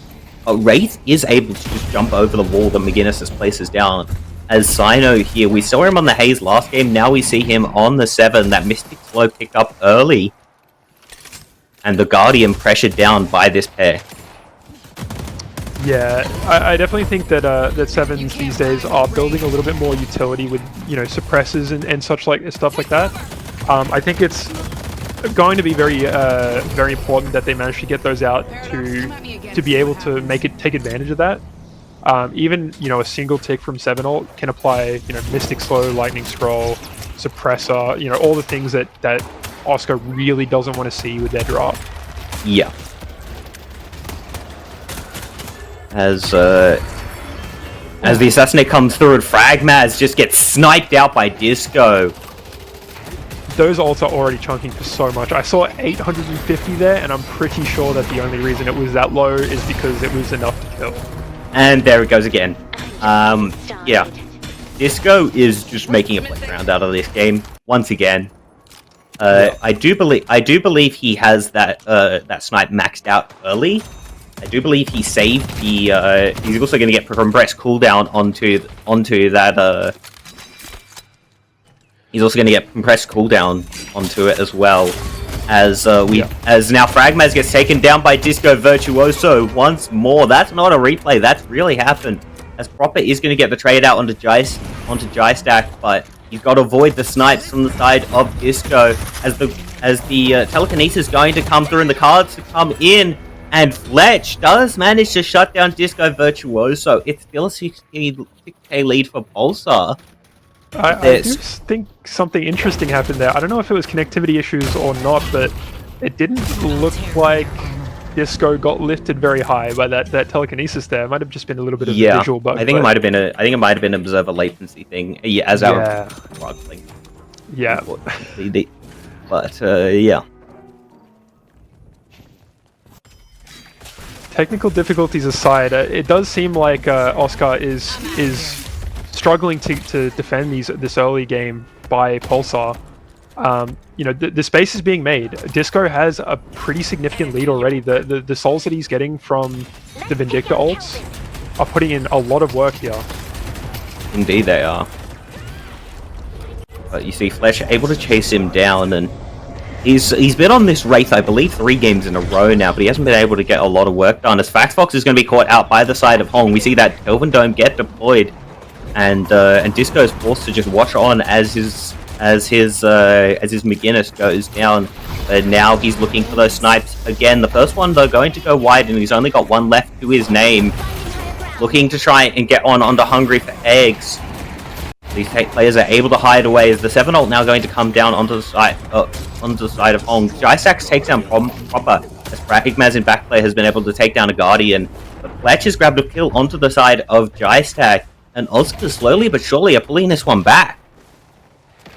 Yeah, look, while Vindicta is a very strong pick and can get a very nice lead early on, I definitely think there is a certain point in the game where she falls off pretty significantly. I don't know if it's usually this early, and you know she did give a pretty significantly big bag when Disco went down last, but yeah, those bonus souls that come through, I do believe they come through unsecured. Yes, and so I believe those came through onto as Fragmaz is being looked for here, but Disco Virtuoso has once again resumed his head-taking ways. As now they're pressuring onto this Guardian, J-Stack diving forward, the power slash onto Fragmaz. But as he's getting away now, the tension switches over to the side of Bishu on this Kelvin. But I think they're just going to take this Guardian and be happy with that. But Side Proper might have something to say about this, as he's going to be able to get the Paradoxical Swap to stack up Pulse Grenade is there as he plays dancing back and forth. The Paradox trying to put out that damage, sliding down, but J-Stack gets the killing blow, just unable to get enough bullets through, and that healing right means he is not going down. Yeah, look, that reactive armor proc from Jai there was really clutch in that kill. it was quite literally the difference between him dying and living there. Yeah.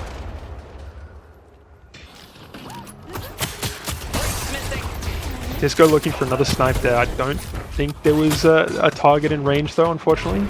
Bishu did manage to get away. And I mean, the question becomes: if you're the side of Oscar, as I do believe there's Backfox and Jysak going down in backplay, as now there's going to be pressure onto the side of GBS.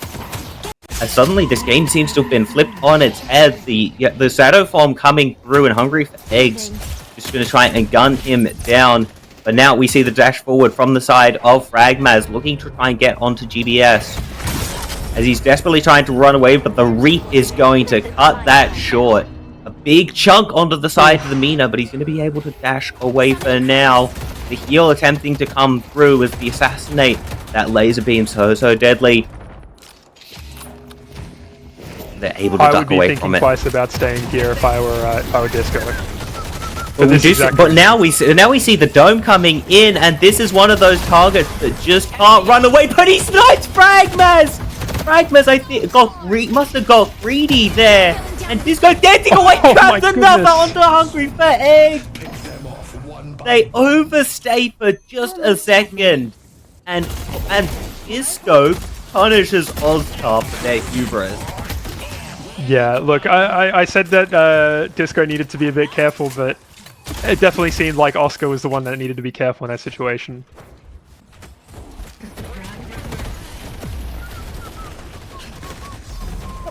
This is just amazing. Disco able to find this pick, just threading the needle. I didn't even catch this pick before. I didn't even know Mina. I wouldn't even seen Mina there. And then the chunking from the 7 comes out onto the Ivy, and he just gets the quick scope out. Oh my god, and so much damage as well. We saw how much health that Ivy still had. I genuinely didn't think that was going to be a kill there, but it was enough. Yeah, indeed, it was just enough. I've just noticed that Hungry for Eggs has got Torment Pulse on Ivy. Yeah, I now that you've pointed it out, I too have noticed that. I mean, I guess Ivy wants to be in close proximity to do damage. Yeah. We've just been told this is a kill that we missed while that replay was happening. Yeah, as Proper just comes through, and yeah, it just gets picked off, and I believe this is what snowballs into that play. Attempted play onto Disco that they get punished for. But now we've now seen live play here. They're trying to chase down these players. Stoneform is going to miss, and Hong and Beast should get taken down by the side of Backpop. Proper does manage to get one back onto Teru, but GBS is going to clean that up, and Hungry for Eggs isn't going to be able to get away. We're seeing this economy swing so far, so quickly, both ways. Yeah. You know, I think we've said 3 or 4 times that it's swapped sides, and it's swung back over to Pulsar now. I'm hoping for our next sake that we don't get whiplash and it swings back another way. Yes. As we also saw Hungry for Eggs, not being particularly happy with that particular interaction. As Fragmage is going to unleash the Nox Nostra. He's going to be able to hide away from most of the damage, and the shielding also going to put in a lot of work here. The Healthiest now, with the arrival of GBS, definitely favors the side of Jysak. Yeah, as he's going to poke through. We're seeing this fight over this urn, and at a certain point, you know, is it worth it? I think that these kills that we're seeing can really make the fight that they're trying to force here a difficult thing to value, you know? Yeah. As Bishu is going to go down, and we see the chase now coming through as Proper gets brought down as well. And all they'll have to do is push up onto this wave, and they'll be able to pressure onto this Walker. As the Gold League continues to bloom for the side of Pulsar, we may just be seeing the beginning of the end of this series. Yeah, it's the death ball meta at it again. You know, we've got 4, 5 of Pulsar here, and they're just putting their lead to work here. You know, it started out only a couple of K souls ahead at the start there, and it's now bloomed to almost 30K. Yeah. As Miss McGuinness, I think going towards a more straight supportive role. Yeah. Not particularly gun focused, but not particularly turret focused either. Yeah, I mean, the hybrid builds work really well with these thresholds. You don't need a lot of investment to get a lot out of them. Tesla Bullets is definitely one of those items that really benefits from it, just because of how well it scales with the extra bonus that Spirit can get now. And Heroic Aura is just always a great pickup. I think it's a very slept-on item, personally. You know, the stats it gives in an aura, it gives it to everyone. You know, your support picking up Heroic Aura means that your carry has, you know, 2 extra move speed, a bunch of extra fire rate, 50% bullet resist to everyone on your team within a 30-meter radius is and not ridiculous, and not actively, just passively. Just passively. That. Yeah. Yep. If you're sat under a walker with the Heroic Aura, you're just getting passively 30 bullet resist. Yep. A very strong item. I think it's slept on by a lot of people, but I think it is also one of those items that you would prefer for your support to pick up rather than, you know, one of your damage heroes. Yeah, as we're gonna have to hold that thought, as now 5 breaking out, the Shiv Jai stack looking to get picked off.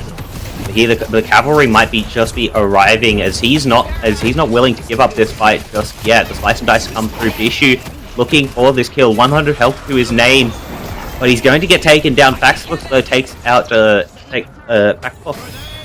Gonna grab one back. So the question is Chase Down going to try to come in as he's looking to try and escort Hong out, as Hungry for Egg's going to be picked off in backplay. And GBS and Teru take in more heads. As a Pulsar now just looking to push up and take these walkers. Yamato giving us a good angle, watching the camera there. I think that Pulsar's just going to be able to roll through at this point. They've got such a massive lead, both economy-wise but also map-wise.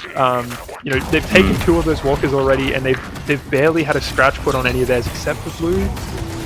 It's not looking good for Oscar at this point.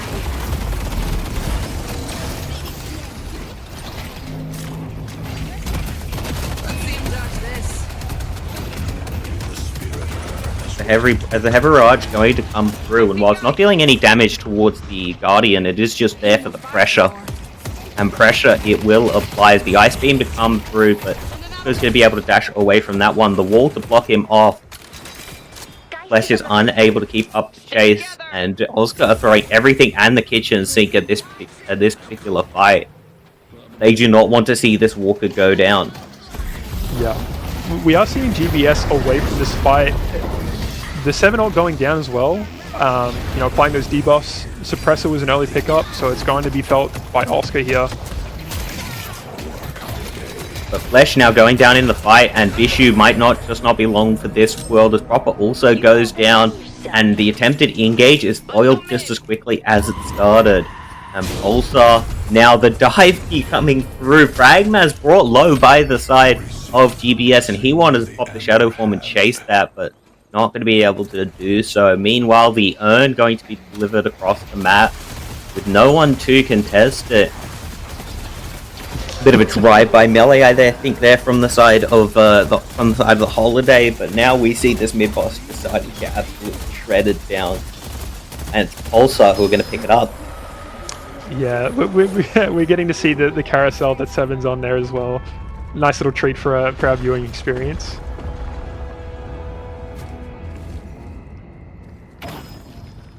I think the writing is on the wall for Oscar here. You know, they don't have much space, if any. Pulsar has a now 50k lead. It's not looking good for sure. Yeah, and I think they're just looking for the fight on the earned here. They're just looking to get something back, but I don't know if the fight is going particularly well for their Hungry for Eggs going to be dived on. Proper goes down. Hungry for Eggs goes down just as quickly, and Bishu is trying to run away. Fletch, the card trick going to get him out of there, but that's telekinesis used. And they're looking for Bishu here, as Fragmaz's backplate is going to be taken down. No, he's going to live on 1 HP, but I don't think he's going to be able to make it back to the base. Meanwhile, Bishu goes down, and this Yamato is just pouring out all of the damage that she can. Yeah, and they're already going on to the shrines, when I don't think a set of base guardians has even gone down yet. No, it is interesting to see that sort of thing. Is it? They've downed the patron without killing a single base guard. I think they've killed one, which but not a pair yet. They've now killed a set of base guardians. But I didn't even know you could down the patron without having a set of base guardians. Yeah, it's it's not something you see very often for sure. Yeah, as Nostra is going to come through, but the Storm Cloud is going to be all the denial that is required. Despite the paradoxical swap, he's content to just sit there and keep summoning that storm. Skystack becomes Hungry for Eggs, and that is going to be the end of the series as Pulsar Esports take a confident 3-0 victory over Oscar. Each game just looking more dominant than the last. Yeah, look, I was bad mouthing their draft at the start there, but they made it work. An incredible performance from everyone there. Disco really put the pressure on for Oscar at the start. He got a pretty confident lead. It was a little bit back and forth, touch and go in the mid game there, but they were really able to capitalize on the space that it made. And yeah, it just choked Oscar from minute one pretty much. Yeah, as we see, as a lot of the damage coming out from that McGinnis, just able to spec into each of slightly into each of those categories, and just get so much value out of that. But Disco Virtuoso, I don't think we hand out player of the games or player of the matches, but it goes to him. Yeah. Look. We saw his performance last game. We saw his performance this game. In my eyes, he is the real MVP of the games. The amount of space that he's been able to make, and the utility of him being present in just about every single fight that we've seen. It goes without saying that he did so much to help his team win. Yeah. I do believe that is the final game of the series. Hello, chat. Hello, chat. Yes. We get a word from Kakacho there. Yes, we get some more word in from Kakacho. But I do believe that is going to wrap up our series and our games for tonight. So we're going to quickly move into the thank yous. Thank you very much to all of our viewers for watching. I'm also going to shout out, I believe it was Crayon, who provided a 600 viewer raid earlier in the day. Thank you, Crayon. Also shout out to our production. You guys are great. Without them, this production would be possible. Thank you to Kellogg's for joining me, and thank you. We're gonna have to interrupt these thanks quickly, as we might have an interview with the man of the hour himself, Disco Virtuoso. We're gonna have to stand by on that one. I'm just gonna quickly run through any more. Thanks to our teams for joining us. These tournaments would be possible without the players, and it's great that you guys are willing to get out there and play some Deadlock. Now, before we go, we will have our quick interview with the one, the only, the Disco Virtuoso. But we just wait for him to. Hello, can you hear us? Yeah, I can hear you guys. Hey. Yes. We can't see you, but that's all right. That is very much by design. Yes. Trying to keep it mysterious there, are you? Yes. Look, I do want to say A little guy in front of it. Yeah. Okay, you can't see him. Alright, GG's. It's too dark in my room. Yeah. Oh well, don't worry about it. I just want to say to start this off with, amazing performance. You really made the games play at your tempo throughout the whole series. You know, that game 2 on Lash was just a masterclass of movement around the map. You know, I think Atro mentioned you had something like a 60% kill participation. And you got some amazing snipes in that third game as Vindictor as well. To talk a little bit from my perspective, I think it's just the nature of playing. I mean, first of all, I just don't ever think they should have let me on Lash, because everyone knows in the scene, you know, Lash is pretty good right now. The Lash run tricks of running lobbies in scrims. It's like, I don't know, especially in like the Fearless Draft format, they probably could have found a way to get Lash banned while still feeling comfortable with whatever their first pick was in second game. And that's a big part of drafting, was thinking about like 1 or 2 games ahead about like what the drafts are going to look like. Yeah, it definitely was interesting to see that the Lash managed to get through 2 rounds of bans before the third game ban. You know, he provides so much value just being a presence in the games. It's interesting to me that they didn't try to ban it sooner. It's one thing you have to consider is if you ban something, you're denying access to it when it's going to be like your turn to pick next. So you can think of it like, for like a lot of people watching, like, oh, why is Shiv still in the game by like game 3, right? But you ban on game 2, and then you still don't have like a strong pick afterwards, because in game 2, like we've already knocked over a lot of the best picks. So if we ban Shiv there, then what we gotta do on game 3? You know, like we need. You always think the match ahead. As for the Vindictor game, look. My hands were blessed in the first 15 minutes with amazing snipes, and after that, I'm just like, I don't need to hit shit, man. I've already done what I need. I'll just throw a crow and then miss 5 shots in a row. You know, when Boomer Gaming. Yeah, I think definitely. Yeah, we saw you sort of dial it back there, but you did talk about Fearless and about how you got to think sort of like 1 or 2 games ahead with your picks. So, do you enjoy Fearless as a format, and what do you and you've already talked about how it changes the draft, but do you have anything further to say on how it changes the way you draft? I really like the way. I like it. It feels a lot more interesting for a couple of reasons. First of all, is hero variety. We actually get to see like more characters picked rather than like the same 12 to 18 every time. Granted, in the current meta, like a lot of heroes are viable, which is also another reason why I think this format is really good. But the other thing I like about the draw format, aside from variety, which is very obvious, is your ability to like really target somebody's hero pool down. Because right now, it's like acceptable to have like a hero pool of 4 to 5, but you start getting into those later matches, it's like by game, like second half of game 2, or even getting into game 3, 4 or 5 of your mains might be banned out, you know? And that was a big part of our strategy, was targeting down Bishu, because we know he has a very limited hero pool, like past the Billy Mo Abrams, you know? Yeah, I did see that Abrams ban in game 1, and I know Bishu loves Abrams. He, some of his best performances have been on Abrams. I know that he hated that ban. And the Mo and Quill, because it was me and Kaiser at the time, and we were talking about take the Paradox off the board or something would have been the sort of expected decision, but it's nice to get a bit of insight into why those bans happen.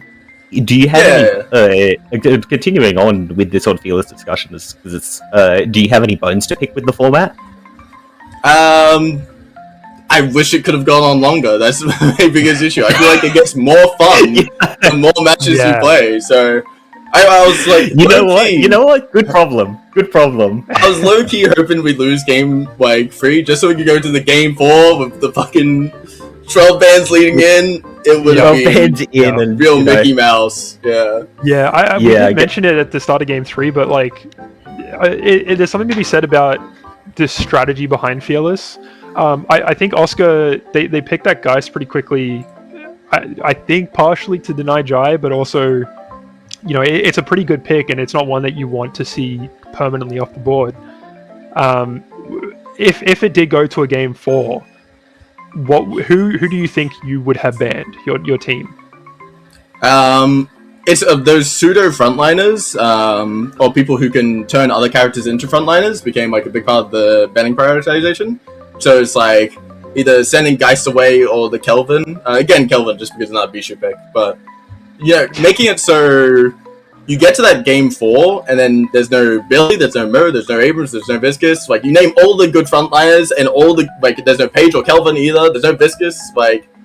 Okay, so what characters are gonna do well in a format that has no tanks?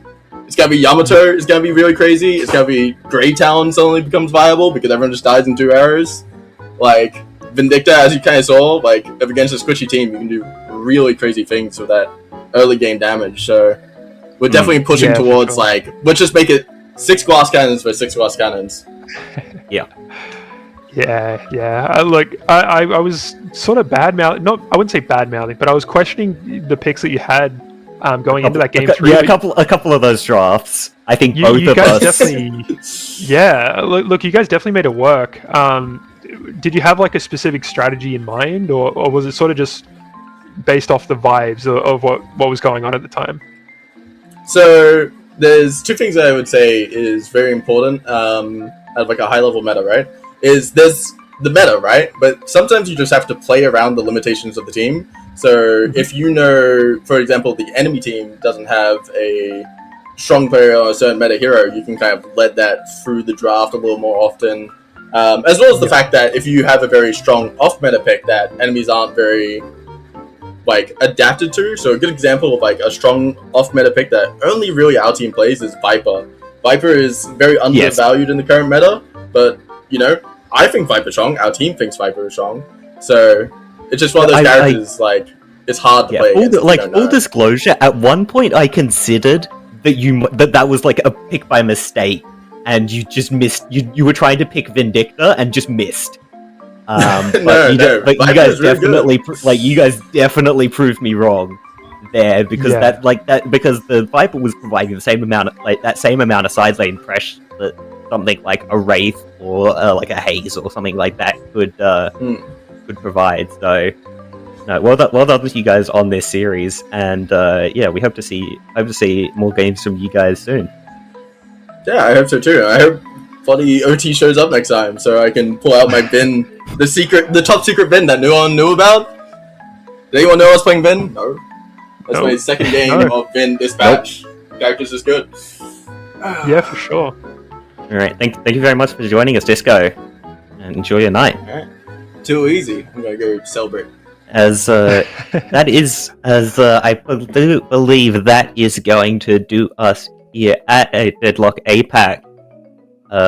Once again, thank you very much for watching. Thank you, Disco, for coming around for an interview. Thank you once again, Kellogg's, and everyone else. And thank you, Atro. Yes. Yes.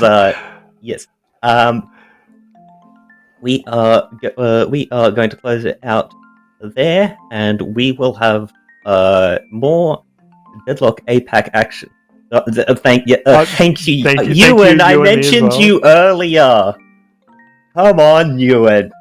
Keep up. But also, thank you to Dia, who was our observer for that last game there. Yeah. Thank you.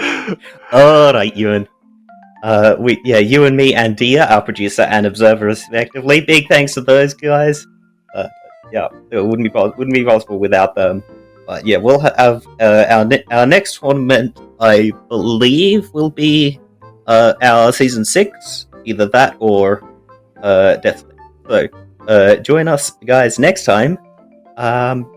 Next year will be our next tournament. Yeah, sometime next year. Bye, everyone. Bye.